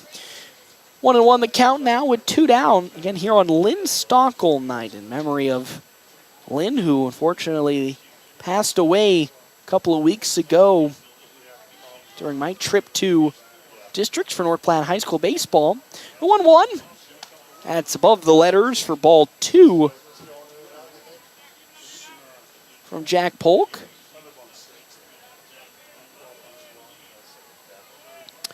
2-2 the count now. As the pitch to Espino is slicing towards foul territory into the parking lot, it goes for strike 2. Polk looking for his 7th strikeout today. Has a favorable count, 2-2 with 2 down in this top of the 5th inning. As here comes Polk's payoff 2-2. Grounded on over to Logan Hayes. It bounces out of his glove as he went and dove for it. And with that, Espino will be getting on base with a single. And just like that, 1 runner is on with 2 down in this top of the 5th inning. The 3rd hit today for 5 Points Bank Hastings. And with 2 down, here comes Adam Rutt. He struck out swinging in his first plate appearance. Both pitchers for Hastings are done warming up now, so it'll be interesting to see if they'll go to a new pitcher in the bottom of the 5th. Espino at first as Polk delivers it into Rutt. It's pulling McIntyre away for ball 1. 1-0 the count now. 1-0, 2 down. On over at first, Dayton Espino. Polk fires. Skied and drifting to right field. Race Morkey going to get under it, and he gloves it for out number 3. And that'll do it for this top of the 5th inning. No runs on 1 hit For 5 Points Bank Hastings, we're going now to the bottom of the 5th inning. Nationals leading this one 4-0. We come back here, FM 98.1, AM 1410, a video live stream at NorthPlattePost.com. Free PC and Mac checkups at CT Computer Services in North Platte? That's right. Let CT Computer Services diagnose your systems to ensure your hardware integrity, security, and overall PC Mac health are running as they should. For a free PC Mac checkup, stop in at 905 South Willow in North Platte or call 308-534-3628. CT Computer Services, your IT guys since 2005. With Sandhill State Bank's new upgraded cart management experience, you can now control your carts anytime, anywhere. The new features and added control allow you to prevent fraud like never before. Get increased transaction details, turn your card on and off whenever you'd like, and report your card lost in an instant, all from our mobile app. More insights, more control, and more security for your banking experience. Bank local and go far with digital banking solutions that go wherever you go. Visit sandhillstate.com to learn more. Sandhill State Bank, member FDIC.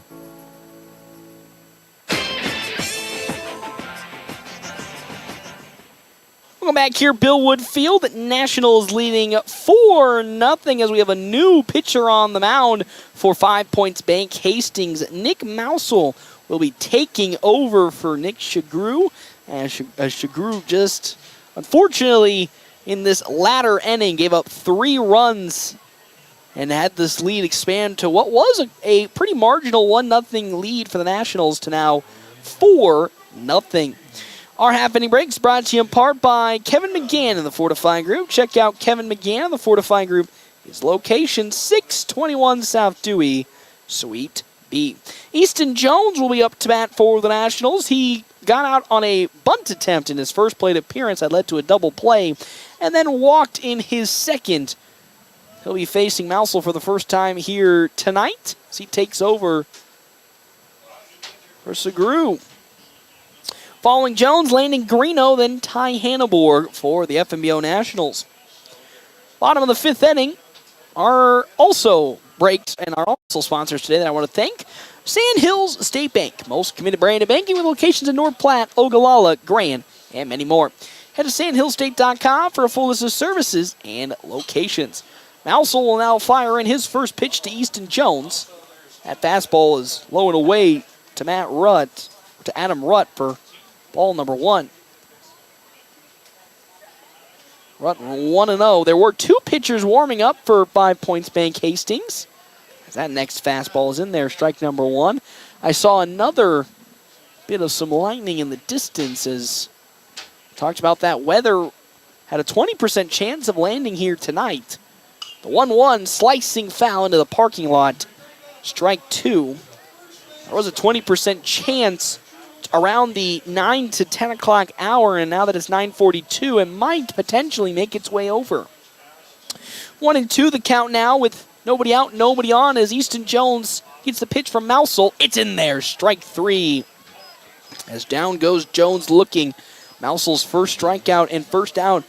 This bottom of the 5th inning as out goes Adam Rutt to have a talk with his pitcher after the first batter. It's Landon Greeno's time to shine. He flew out to Nick Canant in his first plate appearance at shortstop, and then flew out to the center fielder Evan Rust in his second. Now looking to find and collect his first hit today with Nick Mousel again on the mound for 5 Points Bank Hastings. First pitch from Mousel.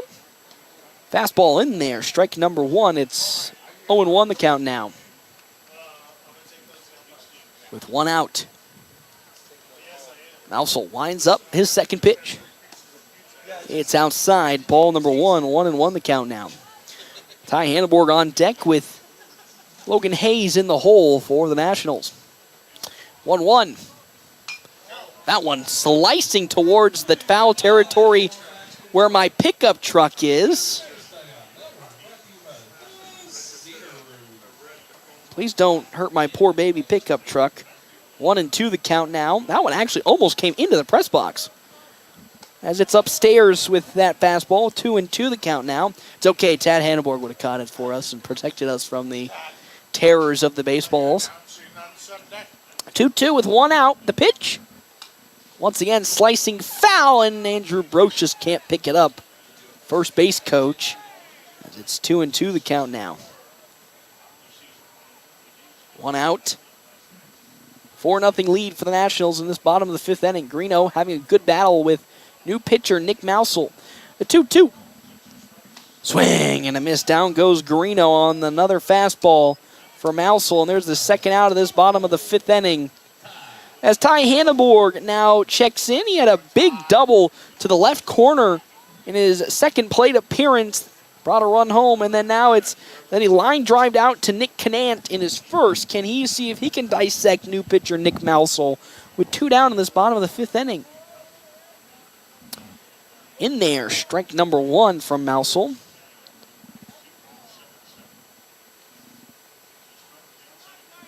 Oh, 1, 2 down. Mousel looking to go a quick 2 up, 2 down, and that one skied into center field. Underneath it gets Ian Shaw, and he's there to glove it for out number 3. A quick 3 up, 3 down for the Nationals as we go to the top of the 6th inning. Let's see what Hastings can do now that they are officially trailing 4-0 when we come back here, Bill Wood Field, FM 98.1 and 1410 and video live streaming, NorthPlattePost.com. Exciting news! North Platte and surrounding communities, Great Plains Health Home Care Equipment has a new address. Find them at 220 West Leota Street, Suite 1, right beside Great Plains Urgent Care. Their professional staff is fully qualified to help you meet your needs. From wheelchairs to mobility scooters, lift chairs, and more, they have everything to make your home safe and comfortable. They've got you covered. Call Great Plains Health Home Care Equipment today at 308-568-8510. Let them help you regain your independence. Taylor is living the Runza dream. The Fry Life is the high life. He's stacking up rewards on the Runza mobile app. Points on points on points on points. That's a lot of free food from Runza. Yep, I'm headed there for lunch today. Download the Runza mobile app to start getting rewards.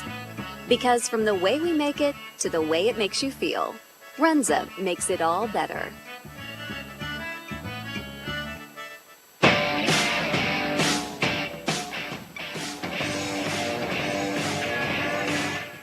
Welcome back here to the now top of the 6th inning. Jack Polk still on the mound for the Nationals as he has pitched a scoreless game so far, only giving up 3 hits. 4-0 the lead for the Nationals. 4 runs, 6 hits, no errors for FNBO Nationals. No runs, 3 hits, 1 error for 5 Points Bank. Hastings, as I said, Polk still on the mound. 67 pitches, 41 strikes, 28 balls. Another super efficient game from Jack Polk as he'll be facing off against Roar DeLaura as that skied on over to Easton Jones on the first pitch, and he gets there to glove it for out number 1. 1 pitch, 1 swing, and 1 out in this top of the 6th. Thank you to our half-inning break sponsors here for today's game, Kevin McGann and the Fortifying Group. Check out Kevin McGann and the Fortifying Group. His location, 621 South Dewey, Suite B. As well as our other sponsors for today's game, Dave's Place Pizza and Wings. To find out more, 1510 East 4th Street, as that fastball will be at the knees to Isaiah Shaw for strike number 1. He flew out in his first plate appearance against Jack Polk. As he'll now fire in the next one. That one going to get out of the reach of Logan Hayes at shortstop. The 4th hit today now coming together for 5 Points Bank Hastings, and now they'll look to mount the comeback here in the late portion of the game as it's Naz Robinson up to bat. Struck out swinging in his last plate appearance, and he grounded out to Ty Hanneborg on the very first pitch of today's game. Infield playing up, expecting Robinson to potentially lay a bunt down. As Jack Polk with his now 71st pitch down low below the knees for ball 1. Evan Rust on deck with Nick Canant in the hole for 5 Points Bank Hastings. So here comes the 1-0 pitch from Jack Polk. Fouled off towards the parking lot for strike 1.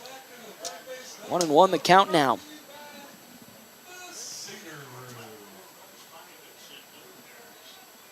As runner at first being Isaiah Shaw, as the 1-1 count, Jack Polk now fires it in to Naz Robinson, the leadoff batter, right here. Once more, sliced into the parking lot for strike number 2.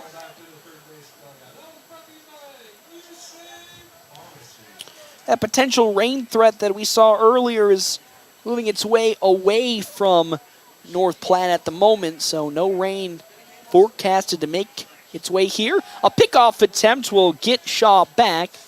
1-2 count to Naz Robinson. One out, top of the 6th inning. 4-0 lead for the Nationals. Here comes the 1-2 payoff pitch.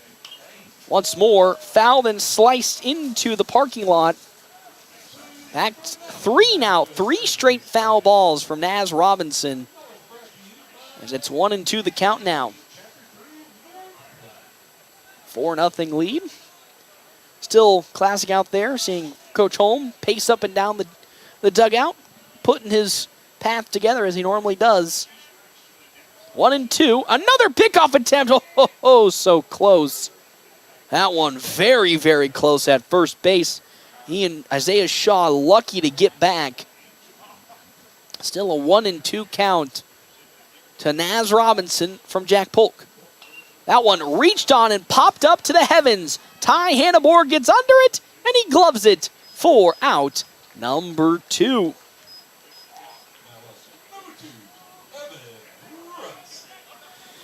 As with 2 down, up comes Evan Rust for 5 points bank Hastings. He singled in his first plate appearance up the middle and then struck out swinging in his second with 2 down.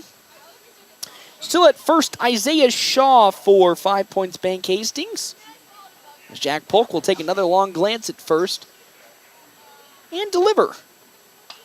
Another one launched into center field. That's going to get over the head of Blaze Zeiler just barely as he stumbles and falls down. That'll at least score 1 run as home with it comes Isaiah Shaw. A stand-up, I say stand-up double, but a sliding double, or excuse me, triple from Evan Rust as he launches one over the head of Blaze Zeiler for the 5th hit today and first run for 5 points bank Hastings.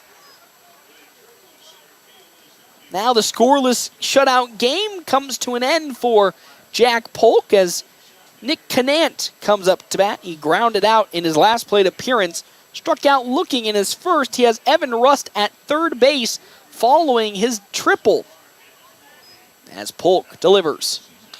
Grounded on over to Easton Jones. It bounces off of him, taking a bad bounce, and that is another run to come home for 5 points bank Hastings. A hard hit ball that just bounces out of the glove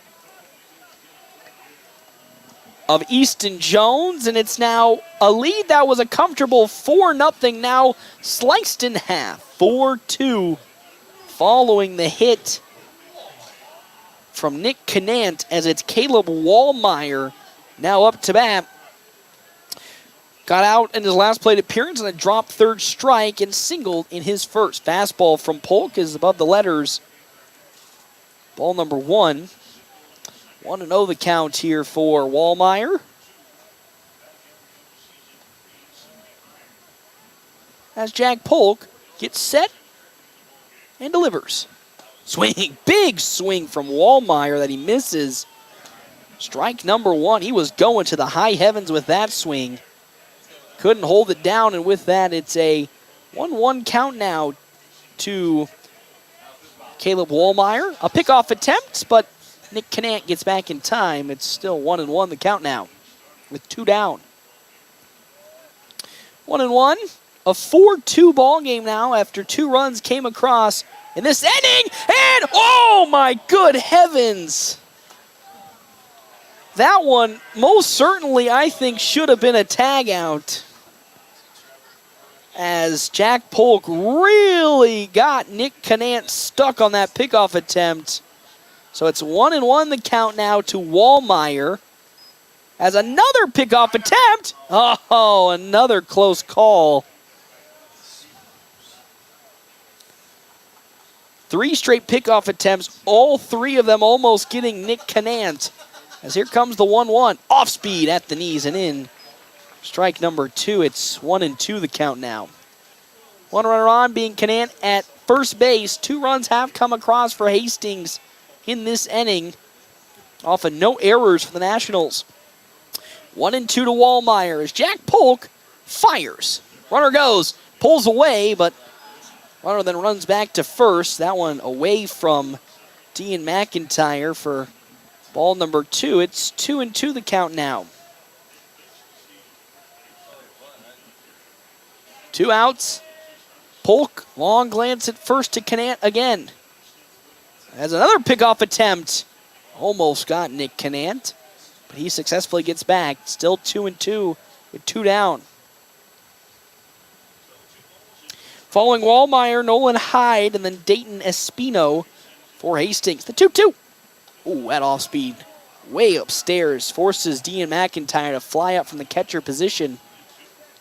Big 3-2 pitch here for Jack Polk with 2 down in this top of the 6th inning. As he'll take a glance again at first. Here comes a 3-2. That one launched out in the gap in left center, but it's going to get there with it. Dropped by Connor Stifler, and that is a double for Caleb Wallmeyer. Stifler running out to get it. Couldn't haul it in. So now time's going to be called as with that double from Caleb Wallmeyer. Now has runners at third and second for 5 Points Bank Hastings. The first error today for the Nationals out in left field. Connor Stifler had to really run for it in his left field spot. Fortunately dropped the baseball. And with that, 2 runners are now on for 5 Points Bank Hastings. Nolan Hyde, he's 0 for 2 with a flyout and a ground out, but has 2 runners with the game-tying run at second base right now.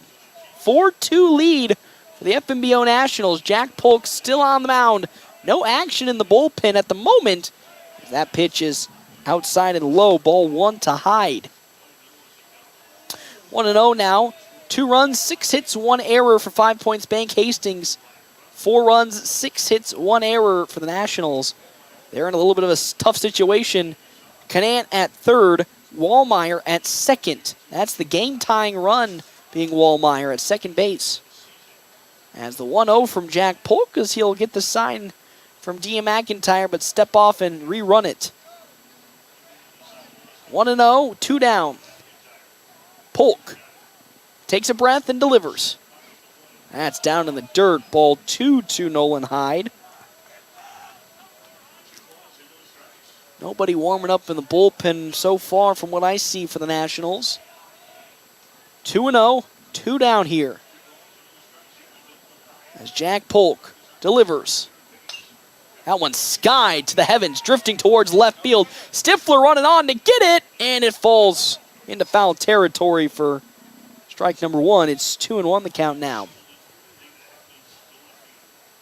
2-1 with 2 down now for Polk as he's trying to get out of this inning, only giving up those 2 runs that came across. Infield has to play perfect here after a couple of mistakes from the infield and outfield side on this inning. Canant at third, at second, Caleb Wallmeyer. 2-1 the count now to Nolan Hyde. As Jack Polk delivers. Once more, skied up, coming on into the outfield. Trying to get under it is Race Morkey. And again, it falls for an error as it falls between Morkey as well as Blaze Seiler and now Coach Ricky Holm calling for time. They're saying that it was, I think, caught or there's an out somewhere. 2 runs came across for the Nationals, and Coach Holm is calling that they caught that ball. I don't know about that. 2 runs did come across for 5 Points Bank Hastings. Coach Holm calling for the out. Well, they're going to say he is safe, and now Coach Holm not happy, needing an explanation. And just like that, this game has officially been tied following the double from Nolan Hyde. And just like that, what was a very comfortable lead for the Nationals.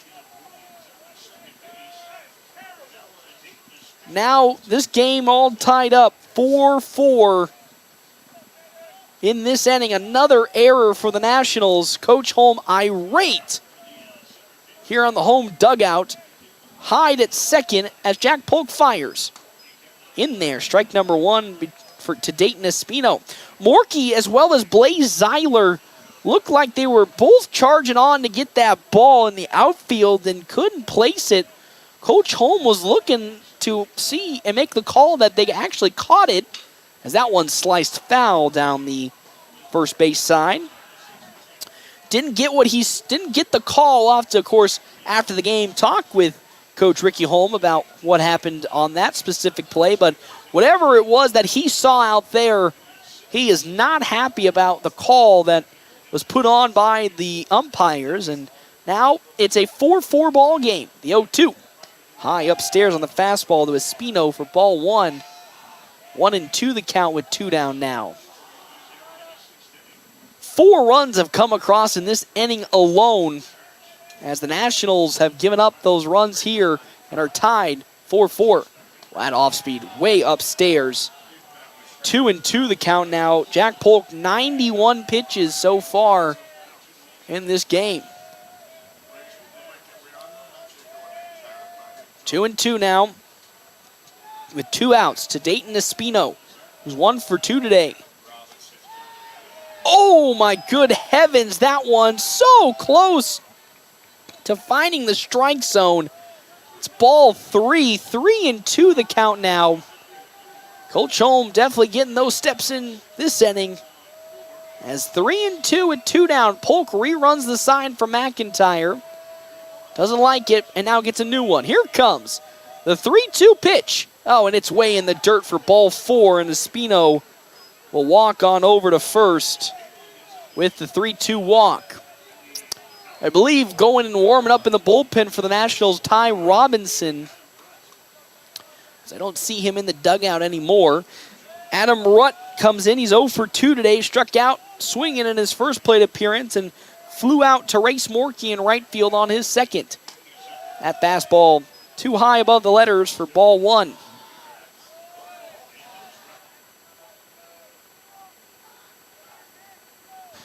Want to know the count with 2 down.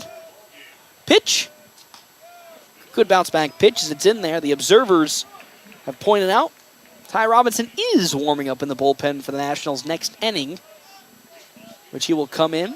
Espino at first, Hyde at second. A tied 4-4 ball game here in this top of the 6th. Next pitch. Oh, it's going to actually bounce off the shoulder or arm of Adam Rutt, and he'll stroll to first with a hit by pitch. And now with the bases loaded, Royer DeLauro will now check in. Coach Holm trying to encourage the boys to get out of the inning after giving up 4. Ty Robinson not ready to check in to pitch yet, so Jack Polk trying to find that last bit of energy to get out of this inning. His fastball in there to Royer DeLauro, strike number 1. 4 runs on 7 hits, 1 error for 5 Points Bank Hastings. 4 runs, 6 hits, 2 errors for the Nationals. As stepping out now, DeLauro. Let's take a breath and now steps back into the batter's box. 0-1 the count now. Polk likes what he sees. Here comes the 0-1. In there, strike 2. Good 2 bounce back pitches from Jack Polk. Bases are loaded with 2 down in this top of the 6th. On deck, Isaiah Shaw with Naz Robinson in the hole for Hastings. 0-2. Fastball upstairs. Ball number 1. A very tenseful situation for the Nationals after squandering away their well put together lead that they built up all throughout the game. Now it's tied 4-4. The pitch. Swing and a miss. Down goes DeLauro. Strikeout number 7 today for Jack Polk, but unfortunately for the Nationals, 4 runs came across that inning for 5 Points Bank Hastings. We are all tied up now as we go to the bottom of the 6th inning. It's 4-4. We can come back here, FM 98.1, AM 1410, and video live stream at NorthPlattePost.com. Family first. My dad used to tell us that all the time. But family first wasn't just something he'd say to us. It was how he lived every day of his life. And it's how I try to live mine, too. At Shelter Insurance, our agents are dedicated to helping provide personalized auto, home, and life protection that puts your family first. Find me, Brent Rogo, at 502 East Francis. Are you ready to embark on an exciting new career? Larry's Glass has been a trusted name in custom glass design for over 40 years, and they are seeking a skilled glazier to join their team. If you have a passion for precision and craftsmanship, this is the perfect opportunity for you. Install glass in commercial, residential, and auto settings. Get paid while you train for a new career. Stop into Larry's Glass at 211 West 5th Street, North Platte, and discuss how you can be part of their team and build a fulfilling career.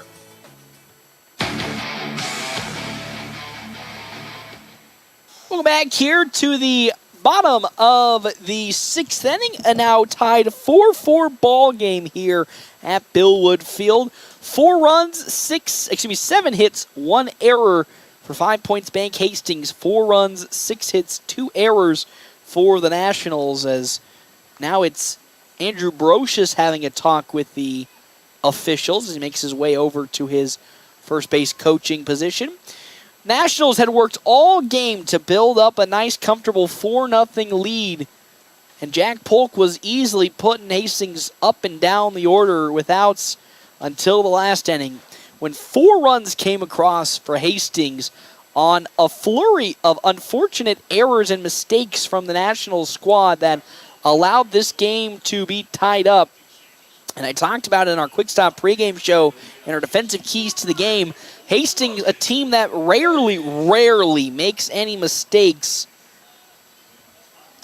And you got to play a clean game to come away with a victory. Well, when you don't, as we saw last inning, runs come across, and now it's tied 4-4. Nick Mousel still in the game here. He'll be facing off against Logan Hayes, who's 2 for 2 today with singles and an RBI as well. The 1-0.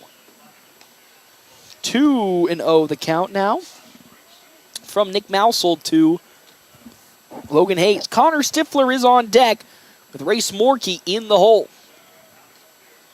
That's in there at the knees. Strike number 1, 2-1 the count now.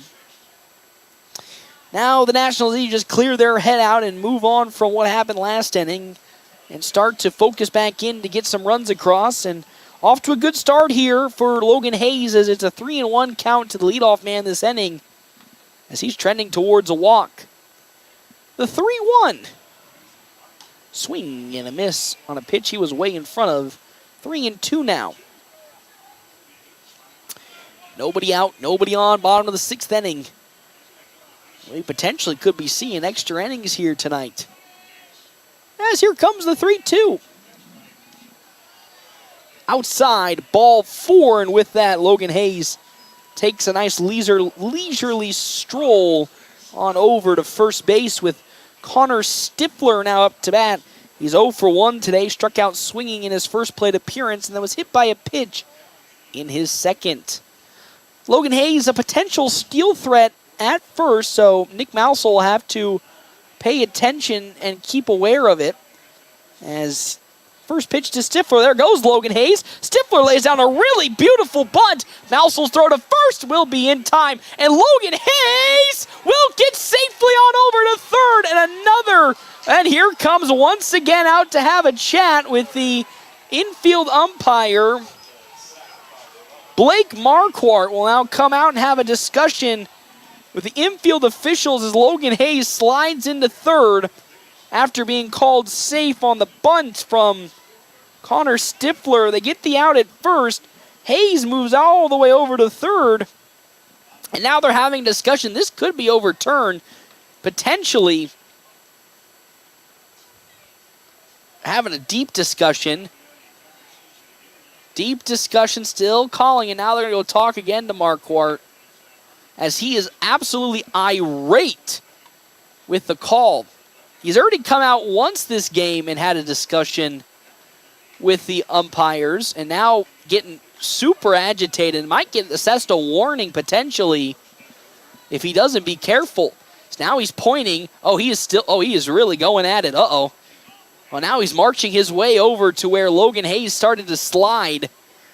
I'm shocked he hasn't been assessed a warning at least with these actions.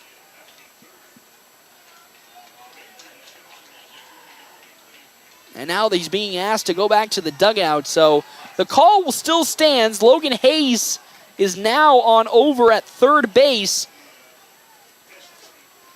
So the Nationals, after giving up 4 runs last inning, have maybe been gifted a little bit of a blessing here with Logan Hayes at third. Coach Nick Marquardt he's been ejected from the game. Oh my good heavens. Nick Marquardt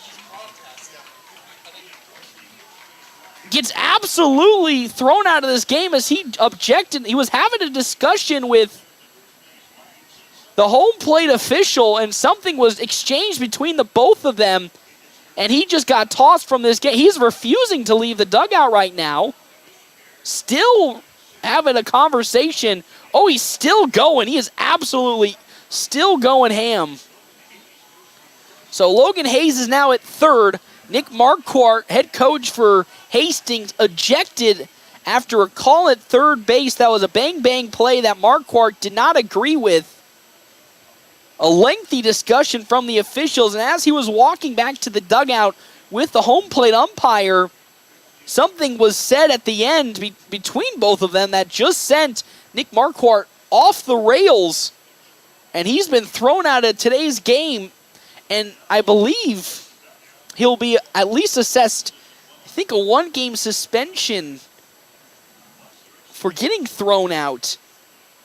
And I think this is the first ever thrown out I've ever seen in my time here in Legion. It's rare to see something like that because most of these coaches are pretty calm. Even though a lot of them do get agitated, they don't normally cross that line to get ejected. So whatever happened between Marquardt and the home plate umpire must have just sent him over the edge. There have been a lot of close calls in this game all around from both the North Platte FNBO Nationals side as well as the 5 Points Bank Hastings side. And Marquardt had enough of it and let his voices of frustration be told, and now he's out of the game. So with that, now up comes Race Morkey to bat. He's 0 for 1 today. He struck out swinging in his first plate appearance, got on with a walk in his second. Logan Hayes is at third. If he gets home, there's the game-leading run here in this bottom of the 6th inning.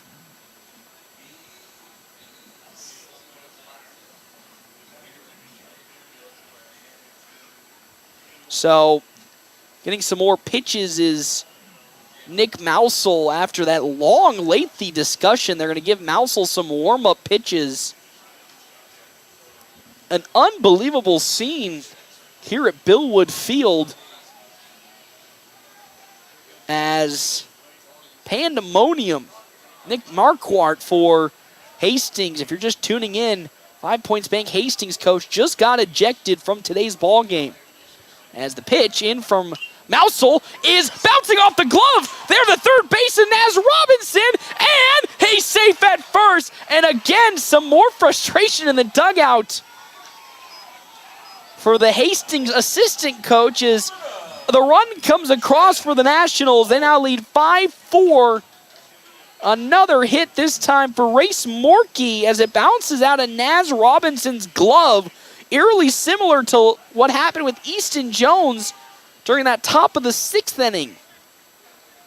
Ty Robinson, who was warming up in the bullpen, is now back out into the dugout. We'll probably see him next inning. As here comes Jack Polk up to bat. As his fastball, Nick Mousel's, is high. Ball number 1. 1 for 3 today for Polk. He singled in his first plate appearance, grounded out in his second, and reached on a fielder's choice in his last.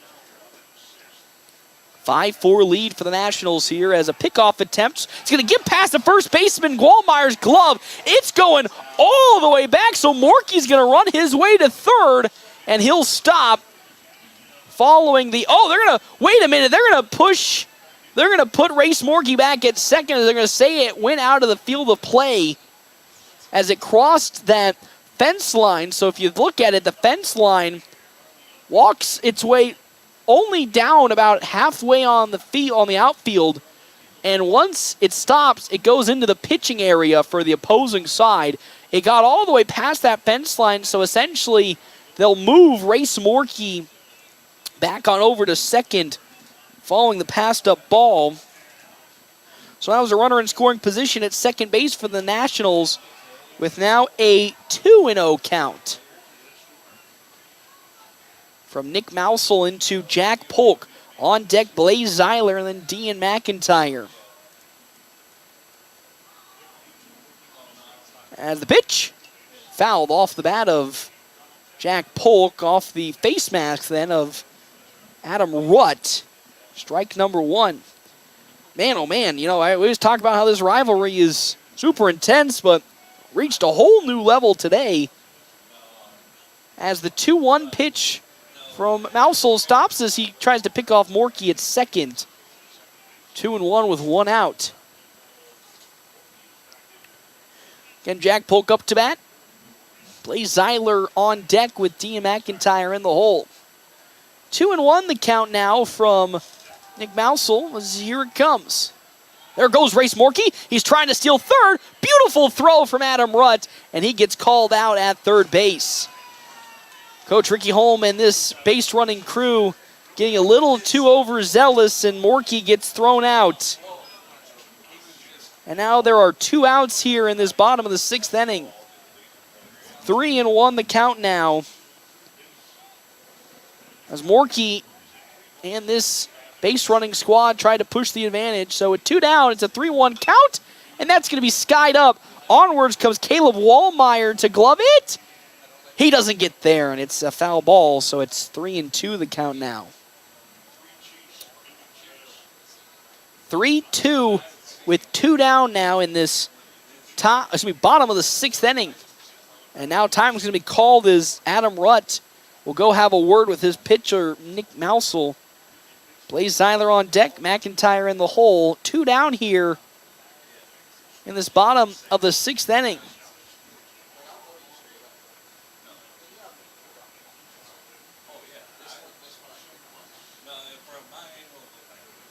Three and two, 2 down. Mousel, here comes the pitch. Once again fouled off by Jack Polk, so 3-2.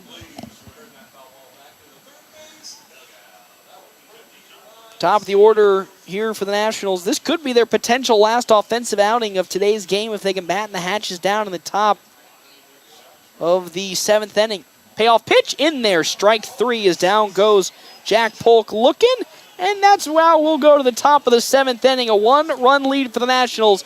We have a new pitcher on the mound with Ty Robinson when we come back here. FM 98.1, AM 1410, and video live streaming NorthPlattePost.com. After I drop the kids off, I have to run across town for a meeting, hit the gym during lunch. Jake has soccer tonight, and Emily has gymnastics? Oh, did I turn on the crock pot this morning? With a never-ending to-do list, it's easy to forget something important, like setting up a life insurance plan with Shelter Insurance. Your local Shelter agent can show you how to create a safety net for your family. Shelter Life Insurance Company, Columbia, Missouri. Ask me, Matthew Musselman, about Shelter Life Insurance coverage options. The DNN Event Center wishes everyone a great sports season. With North Platte and Nebraska weather, things change quickly and can make our lives a little more difficult. Thank goodness for the DNN. The DNN offers hourly rentals for all types of sports practices, including turf, courts, batting cages, and equipment usage. Call the DNN Event Center to schedule your team's practice times and for more league information for all sports seasons. For over 30 years in our community, for your next event, the DNN Event Center.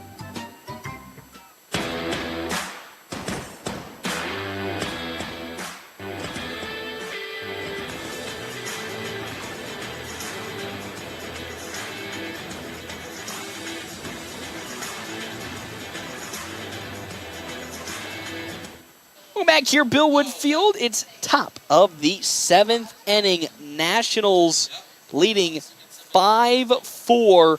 And what a game. What was a actually pretty chill, calm game with the Nationals leading 4-0 for a majority, has now turned into a clown fiesta. That's the only way I can describe what has gone on here at Billwood Field. And, it's just fitting for it to happen between these two teams. Always something seems to happen, whether it be in the last inning or just in the game as a whole, because, my good heavens, it is turned upside down. Nationals gave up 4 runs in the top of the 6th inning to 5 Points Bank Hastings. And then at the bottom of the 6th, on a controversial call where Logan Hayes slid into third base and was called safe, Coach Nick Marquardt for side of 5 Bank Hastings got thrown out after arguing with the home plate official. And now the Nationals lead by 1 with Isaiah Shaw up to bat against Ty Robinson, who checks in for the first time here today as the relief pitcher for Jack Polk. He throws one in, ball number 1 to Isaiah Shaw. Again, Shaw flew out in his first plate appearance to center field, but then singled up the middle. Strike 1, and another pitch from from Ty Robinson down low, ball 2. It's 2-0 the count now to Isaiah Shaw, the right fielder in today's game. As Ty Robinson, the lefty, fires. Another one that's in the dirt. 3 straight pitches from Ty Robinson in the dirt. It's 3-0 the count now. Following Shaw, Naz Robinson, and then Evan Rust for 5 Points Bank Hastings. Nationals holding on to a meager 1-run lead here in this top of the 7th inning. Robinson, the 3-0. Nice bounce back at the knees. It's there. Strike 1, 3-1 the count now to Isaiah Shaw. As the 3-1. That's low and away, ball 4. And on over to first goes the game-tying run, Isaiah Shaw, now to first base. And it's Naz Robinson up to bat. He's 0 for 3 today. Grounded out to Ty Hanneborg in his first at-bat. Flew out to Ty Hanneborg in his third at-bat, and then struck out swinging in his second. Runner at first being Isaiah Shaw for the Nationals. 5 Points Bank Hastings looks to apply the bunt. Robinson does. It's going to stay fair. The throw to first is going to pull Landon Greeno off the bag. And because of that, a successful bunt from Naz Robinson, and the game-leading run is now on over at first base. Pulled off the bag was Landon Greeno. And now 2 runners are now aboard for 5 Points Bank Hastings here, as it's Evan Rust tripled in his last plate appearance, and that's when all heck broke loose in the top of the 6th inning for Hastings, as Ty Robinson tries to pick off the Isaiah Shaw at second. Ooh, now Shaw having some words for Ty Hanneborg, it looks like, after that attempted pickoff. Wouldn't put it past him, at a fight comes out at this point with how this game is gone, as Evan Rust steps out to reevaluate the sign. 2 runners on at first and second for 5 Points Bank Hastings, trailing 1, 5-4. Another throw is swung on and missed by Rust for strike number 1. It's 0-1 the count now.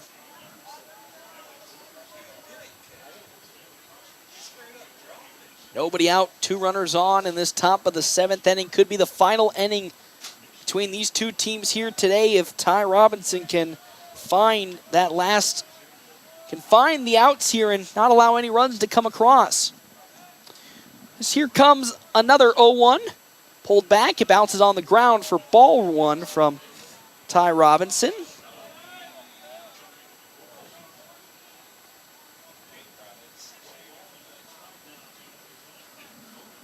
One and one. Again, Evan Rust trying to apply a bunt to move the runners up with nobody out and 2 runners on in this top of the 7th inning. Chad Hanneborg trying to cause me some turmoil here. The pitch, tied inside. The throw on over to third is going to pull Jack Polk off the off third base bag, and then also moving forward, Naz Robinson. So 2 stolen bases here for the side of 5 Points Bank Hastings. It's a 2-1 count now to Rust, who will go swinging with runners in scoring position at second and third base now. The game-leading run at second base as Ty Robinson now delivers. Fouled off by Evan Rust for strike number 2. Makes its way over to the parking lot. 2-2. Ty Robinson really, I think, needs to get this out here to at least calm down the jitters that he's come in here with the 7th. That's going to pull Dean McIntyre on the off-speed way off of his position at catcher. 3-2 the count now to Evan Rust. On deck, Nick Canant and then Caleb Wallmeyer as Ty Robinson delivers. Uh-oh, that one's launched into left field. It's going, and it's going to fall as no good on the dive from Jackson Peters. 1 run comes across, 2 runs come across, and just like that, 5 Points Bank Hastings retakes the lead here on a double from Evan Rust. He tripled in his first plate appearance, gets the double here, and now it's 6-5. And now they're going to intentionally walk Nick Canant on over to first. Oh my gosh.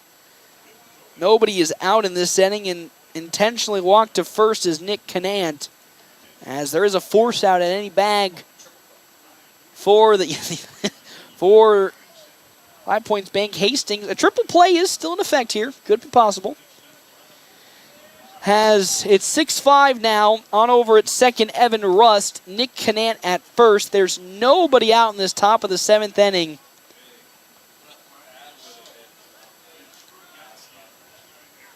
As here comes the pitch from Ty Robinson. A bunt attempt from Caleb Wallmeyer as he pulls back for ball number 1. So, 1-0 the count now with nobody out in this top of the 7th. A now 6-5 lead for 5 Points Bank Hastings. Their first lead today. Shades of last year and the year before for the Nationals at the moment, as Ty Robinson's pitch is in there, strike 1. If you remember, the 2 times the Nationals have gone to Hastings during the regular season, they fell to this squad in the bottom of the 7th inning in both games. Last season and the year prior. And just like those 2 seasons, 5 Points Bank Hastings has come back in the top of the 7th inning. A 1-1 count now to Wallmeyer as the pitch. Pulling back on the bunt attempt. There's ball number 2 from Ty Robinson. 15 pitches, 9 balls, 6 strikes. 2-1 the count now, as Evan Rust's on over at second. Canant at first. Hyde on deck with Dayton Espino in the hole. 5 Points Bank Hastings. As here comes Ty Robinson's 2-1. Bunt laid down, but it's going to go foul for strike number 2. 2-2 the count now. 1 out. At least somehow, some way, the Nationals need to find a singular out to stop the bleeding that's been going on ever since the top of the 6th inning, where what has been a pretty solid game for the Nationals defensively has just turned into a reckless abandonment and poor decision-making. As the 2-2. In there, strike 3. Down goes Wallmeyer looking for out number 1. That's the pitch that Ty Robinson needed after 2 runs came across. Here comes Nolan Hyde. He doubled in his last plate appearance. Has 2 runners on at second and first. Rust at second. And then Nick Canant at first. 6-5 lead. Hastings getting the lead this inning off of some crazy shenanigans, as that one lofted straight up. Underneath it gets Jack Polk as he calls it off and gloves it out number 2. 2 down now in this top of the 7th inning.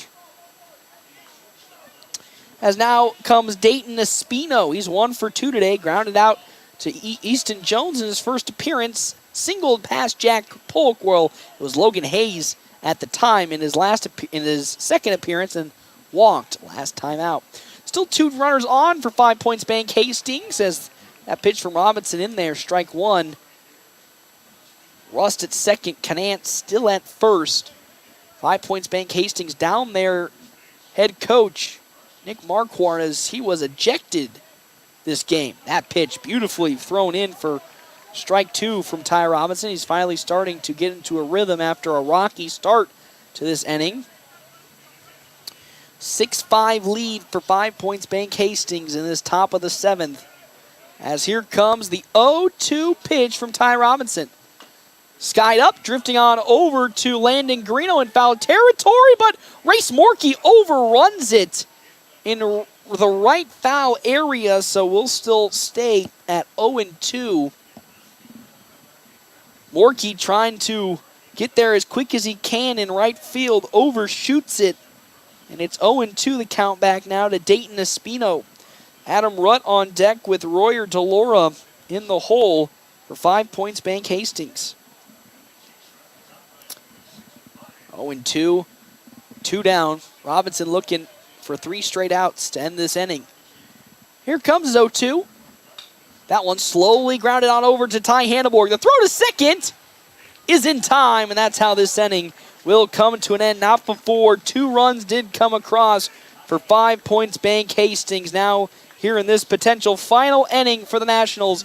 When we come back here, bottom of the 5th, FM 98.1, AM 1410, and video live stream at NorthPlattePost.com. Buying a car, it's not always the most pleasant experience, but it doesn't have to be that way. 23 years. That's how long Premier Toyota has been in North Platte community, delivering a car buying experience that's friendly, easy, and fun. Check PremierAutoplex.com first, then stop by your lot at 2600 South Willow Street in North Platte. Come see us. Premier Toyota for your next new Toyota or pre-owned vehicle. Premier Toyota at PremierAutoplex.com. Whether you're a weekend warrior, youth, or professional athlete, the Great Plains Health Sports Medicine Team has you covered. The team includes orthopedic surgeons, athletic trainers, and other healthcare specialists who spend their time at local high school and college sporting events, ensuring that athletes stay as injury-free as possible. In the event of an injury, the team remains committed to returning athletes to competition as quickly and safely as possible. Contact the Great Plains Health Sports Medicine Team by calling 308-568-7456. Welcome back here. Bottom of the 7th inning, the last potential inning for the Nationals here today. And they have a good part of the lineup at the moment on the way, as Blaze Zeiler will be the leadoff batter for the Nationals, with Dean McIntyre on deck and Easton Jones in the hole. As now Coach Holm going to have a discussion with the home plate umpire. We do have some defensive adjustments and a new pitcher on the mound for Hastings. Naz Robinson takes over on the mound. Caleb Wallmeyer moves to third, and then Nolan Hyde on over to first. So with that, Blaze Zeiler's up to bat. He was hit by a pitch in his first plate appearance, flew out to, at the time was Caleb Wallmeyer at first, and then hit a double in his second appearance. Now Coach Holm going to have a talk with the home plate official about something. Yeah, talking about those substitutes. That's now twice he's strolled over there to talk to home plate umpire. Both managers have had some lengthy discussions today with the officiating crew on the field. One of those discussions has resulted in an ejection, as Nick Marquardt got ejected in the bottom of the 6th inning on a potential bang-bang play at third that resulted in Logan Hayes successfully making his way to third, and at the time scoring the game-leading run for North Platte. Marquardt not happy with the call, got tossed after arguing it for, I think, my good heavens, about like 5 minutes. He was out there pointing. He was getting his money's worth. He was pointing at the dirt. He was showing them where everything was, and then as he literally almost made it into the dugout, gets ejected. And now, because of that, Hastings was able to rally momentum and lead 6-5 in this bottom of the 7th inning. Blaze Zeiler's up to bat. Zeiler, the hero for the Nationals, as I've always talked about in the district game last year between the FNBO Nationals and Grand Island Home Federal, where he hit that walk-off home run in the bottom of the 14th inning. Now can he bring some of that heroics back here against new pitcher Naz Robinson for Hastings? First pitch is low from Robinson for ball number 1. Dean McIntyre on deck with Easton Jones in the hole for the Nationals. It's a 1-0 count to 1 Zeiler. The pitch. Next one just sneaks in. Strike number 1. 1-1 the count now to Zeiler.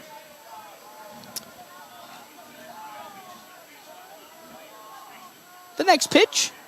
Zeiler looks to lay down a surprise bunt, but can't do so as he misses strike number 2. Tried to put down the special that we normally see Blaze Zeiler do so successfully. Just misses it. It's 1-2 the count now. Would not be good if Zeiler gets struck out here. The 1-2 pitch. He fouls it off. So we'll still stay at 1-2 as Jake from the Telegraph praying for his car not to get hit, which is, I tell you got to park right behind the press box. It's the least likely to get hit.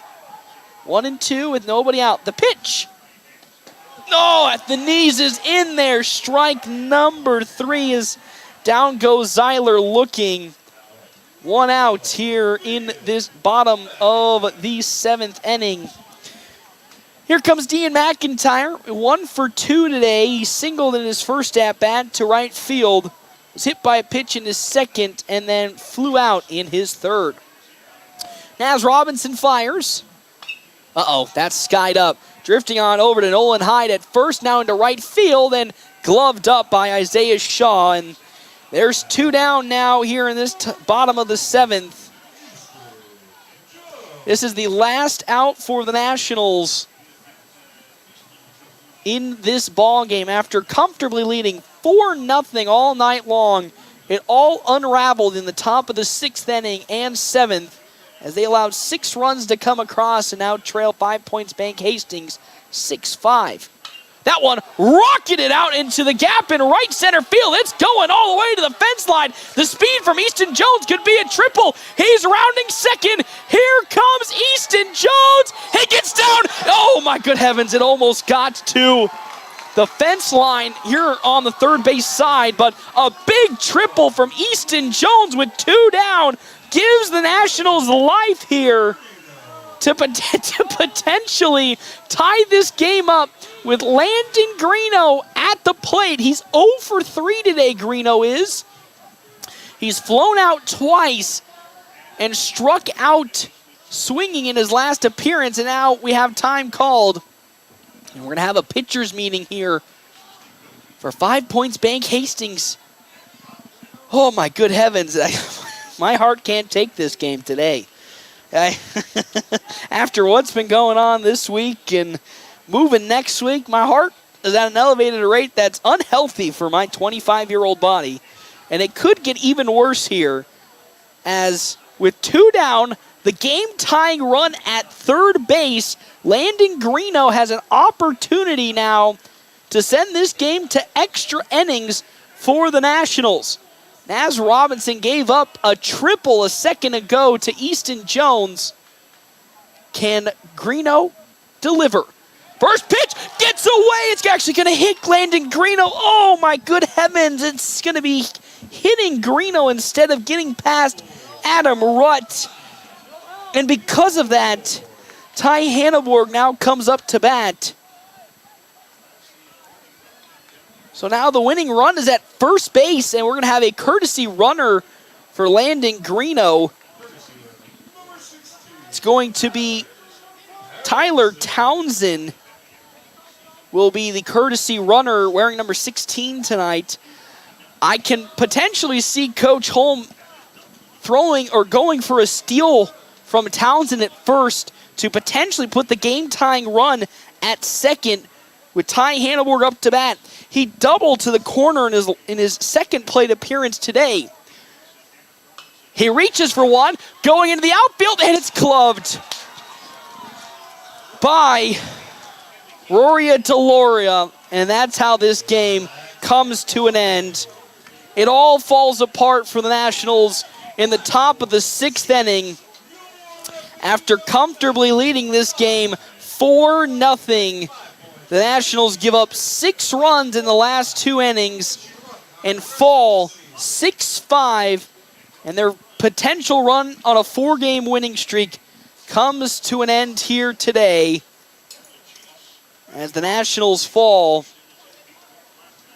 6-5. What an unbelievable way for this game to end. I mean, the Nationals had the most comfortable of leads that you will ever see in today's game as the catcher is on the ground right now. That's Adam Rutt as he's on the floor right now, cramping up after the game. But unbelievable. I mean, I don't blame him, and I already know how this post-game interview is going to go with Coach Holm. It is probably not going to be a good meeting out in the outfield.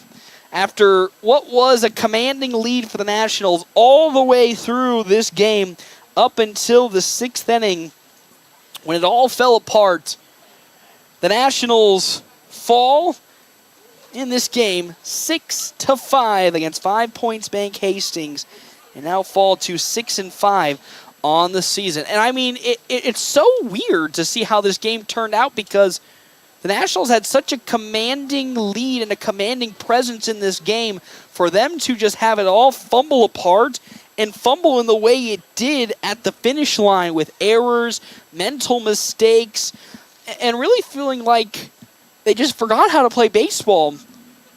And now here to where it officially caught up to them and they lose, it's just mind-boggling. But unfortunately, with that, the Nationals fall to 6-5, 5-3 for 5 Points Bank Hastings. We're going to step aside and take a break. When we come back, quick stop post-game show right here at FM 98.1, AM 1410, and video live streaming at NorthPlattePost.com.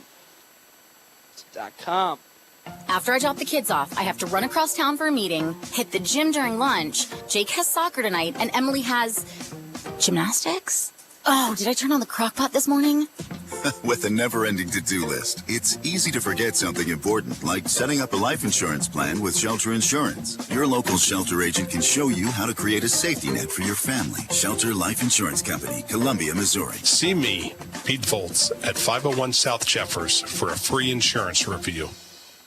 With summer just around the corner, Mid-Plains Community College can help you get a jump start on your college degree. Our summer courses may allow you an opportunity to transfer credits back to your institution, saving you money while helping you earn your degree faster. Visit our website at mpcc.edu to learn more about our summer offerings and begin transforming your future today. That's mpcc.edu.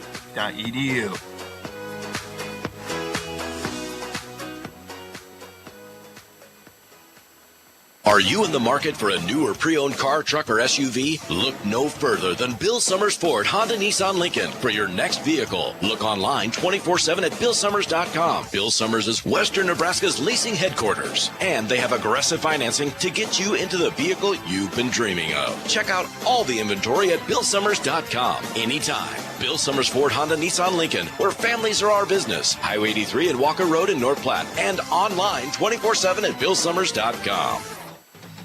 Are you ready to embark on an exciting new career? Larry's Glass has been a trusted name in custom glass design for over 40 years, and they are seeking a skilled glazier to join their team. If you have a passion for precision and craftsmanship, this is the perfect opportunity for you.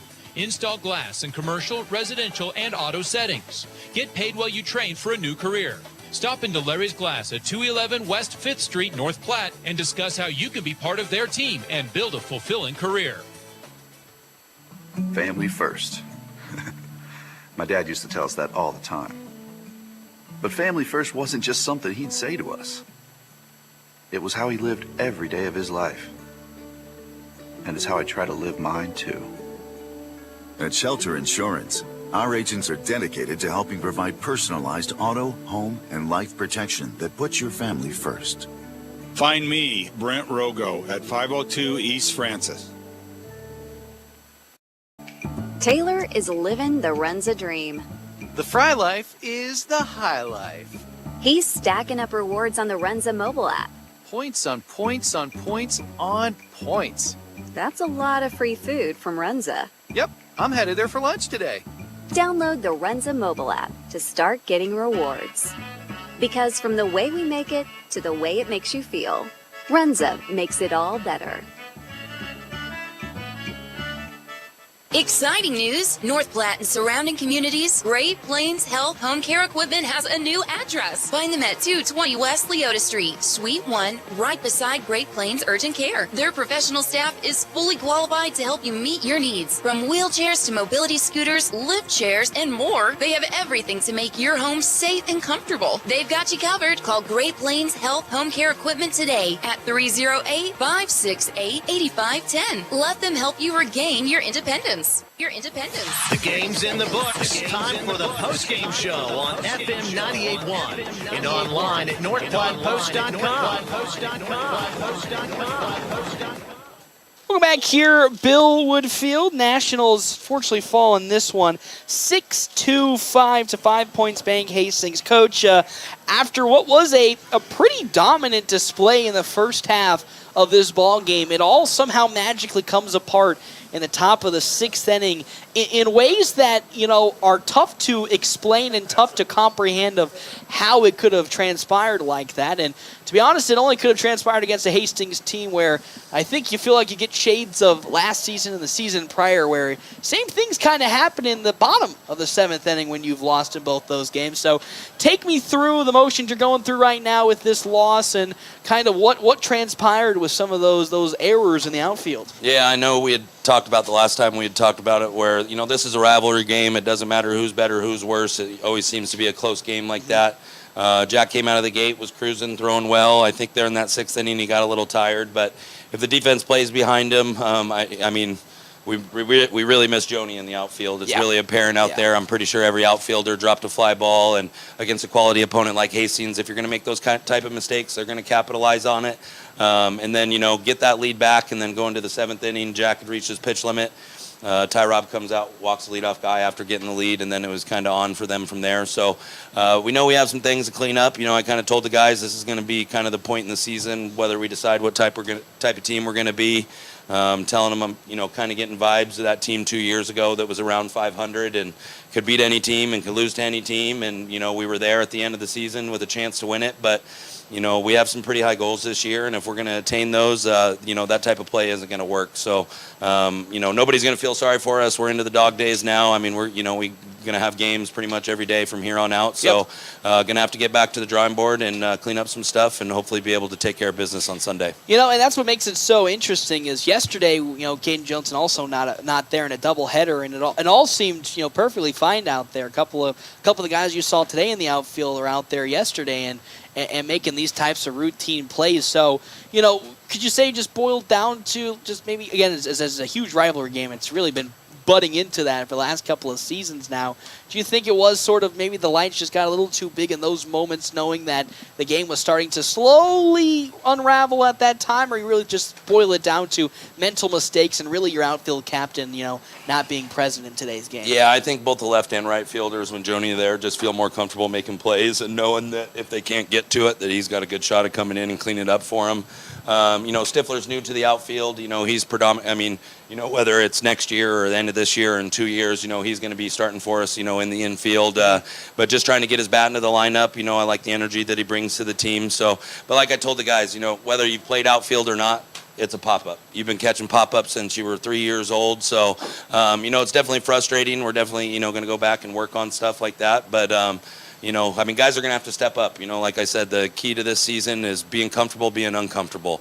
And whether, it's a position you played since you were 3 years old or it's a new position, I'm looking for dogs that are willing to go out there and try to make a play for their team. So just told the guys they really got to kind of look themselves in the mirror and think about what they can do individually to collectively help the team out. But we're going to get back to work tomorrow, and hopefully we can get this taste out of our mouth on Sunday. Yep, and you almost had it. After all the troubles and the tribulations that happened in that top of the sixth inning, bottom of the sixth inning, it kind of felt like things got a little lucky on your side. A misplayed ball on a pickoff made sure Logan Hayes goes all the way from first to third, that then resulted in Coach Marquardt, who's normally a pretty calm, cool, collected guy, losing I say calm, cool, collective, but gets tossed out of this game. So, of course, I don't have a good angle of what happened in that situation. But you, who was on third base, what did you see on that particular call? And then also in the outfield where you were looking for an out as well. Yeah, I mean, there was enough calls that made both teams upset today. So I just kind of considered that a push. I had asked Blaze if he caught the one in center field. He said he did. I mean, that cost us a couple runs. There was a couple bang plays that went against them. And Coach Marquardt's smart. I mean, obviously he had enough of the umpires. I think we all kind of had there at that point. But I mean, in that situation, I mean, it was probably. He was probably trying to get tossed on purpose to pump his team up and get them going. He usually seems to know like what he's doing, and he's doing stuff with a purpose. So I would imagine he was kind of doing that, kind of seeing how the game and the momentum was kind of going our way. So maybe as a last-ditch effort to give them some energy in the dugout. And well, it worked. I mean, whether I'd like to admit it or not, in the end, they came out on top. So they did, and well, at least now you get a couple of days off to rest and have the team really think about this and get maybe at least one good practice in before you're still home here taking on Columbus in a doubleheader. The dog days of this week of so many games is not over, but you talked with the team for a lengthy period of time in that corner. What were some of the things you told them to take away into these next 2 days so that they appear on Sunday playing like they did against Grand Island and against Cheyenne in that final day? Yeah, like I've repeatedly said, we got a lot of big goals. No North Platte team has ever won districts, and that's something that this team has decided they want to do. But there's saying that you want to do something and understanding the work and the dedication that it takes to actually attain those goals. And we got quality opponents up and down in our district, and we play each other enough that a lot of the tricks, if you're going to go play a team in Lincoln and Omaha and they don't really know how we play, that you can kind of get away with that stuff. And that's why I enjoy playing Hastings the most out of anybody in the conference. They make you put your thinking cap on. That last inning there, me and their third base coach are spitting out. We're probably calling the same play every time, but we're calling different numbers. We're throwing 7 different kinds of smoke. I mean, that's what it's all about for me as a coach, is kind of getting into the X's and O's of that.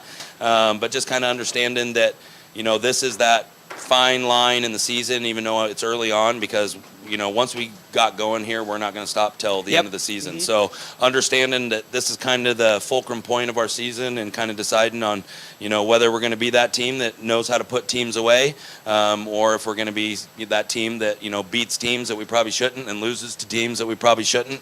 And that's the most frustrating team, because when we beat Cheyenne this year, and then we go and lose a game to McCook, and just the talent discrepancy there. There should never be a team that beats that team and then also loses to that team. So just stuff that we got to clean up. Obviously, I got to take a look in the mirror myself and kind of figure out, if what I'm doing is motivating these guys the best and getting the most out of them, or if there's a different approach that I got to do. So we all got some work to do. We all got some time to look in the mirror and kind of think about what we can do to help the team out. But it's on them. It's one of those things where they have these goals, and I'm here to kind of help guide them and help them out and kind of tell them what's what. And so just hoping here that they kind of realize that nobody's going to feel sorry for us. Hastings is leaving. They ain't going to feel sorry for us. So just got to understand that we just got to come to work and got to be comfortable being uncomfortable. Will we be seeing the appearance of the Britney Spears moment this year? I know it's not your favorite tactic to always throw out there, but as you said, you're trying to find certain ways to get the team motivated and pumped up. And anytime you throw that card into the mix, it seems to help put the morale forward. Yeah, I'm actually, my hair's still kind of low because I had a Britney Spears moment during high school season. So yes, you did. So now the baseball season's a little longer. So no, not quite ready to pull that card out yet. Hopefully, I don't have to pull that card out. Just gonna kind of keep grinding, keep pressing, and we have a clear idea of the stuff that we have to work on, so that's good. At least the mistakes we've been making are the same mistakes, so hopefully that's an easier fix. We're not losing games different ways each time. It kind of seems like we're consistently making the same mistakes, whether it's putting free guys on base after scoring, dropping fly balls or shooters, not attacking the zone. So we know what we got to work on. Now it's just whether or not we're willing to put in the work to actually fix those problems. Of course, and then before I let you go, Lynn Stockel Appreciation Night, and you've been here for a couple of years now. Take me through the experiences that is most memorable to you when you've been around Lynn here at the park. Yeah, you can't say enough about Lynn. I mean, a guy that for 40 or 50 years never got paid to come out here and make sure the field looked right and make sure that the kids had what they needed. North Platte Legion program wouldn't have been what where it's at without Lynn Stockel, and it was awesome. This is probably one of the biggest crowds that we've had, so it was a good energy in the park. It was an awesome way to, kind of celebrate the life and the legacy of Lynn Stockel. It was awesome to see the juniors win that game. That was Coach Herrick's first win versus Hastings, so they were all jazzed up about it. Would have liked to have gotten the win for them in the nightcap there, but all in all, it was just a good celebration of life, and I was excited that a lot of people came out to remember him. Well, the greatest gift would be winning that district, and I know that's part of your hopeful goals this season. Well, Coach, thank you so much for stopping on by here. I'll see you on, of course, Sunday for the doubleheader against Columbus. Well, that'll do it here for us tonight. Nationals fall 6-5 in this ball game after giving up 4 runs in the top of the 6th and 2 in the top of the 7th. Our Ameriprise Financial Money Player of the game goes to Jack Polk once again. He got it yesterday, and he sure did it here today for this Nationals squad on the mound, where he threw 6 innings. Unfortunately, did give up 2 earned runs in this ballgame with 7 strikeouts to go along with it. I'll be back in action on Sunday when the Nationals take on Columbus in the doubleheader here for some baseball action. So I'll see you all on that Sunday right here, FM 98.1, AM 1410, and video live streaming on NorthPlattePost.com. Where do you go for wings? Dave's Place.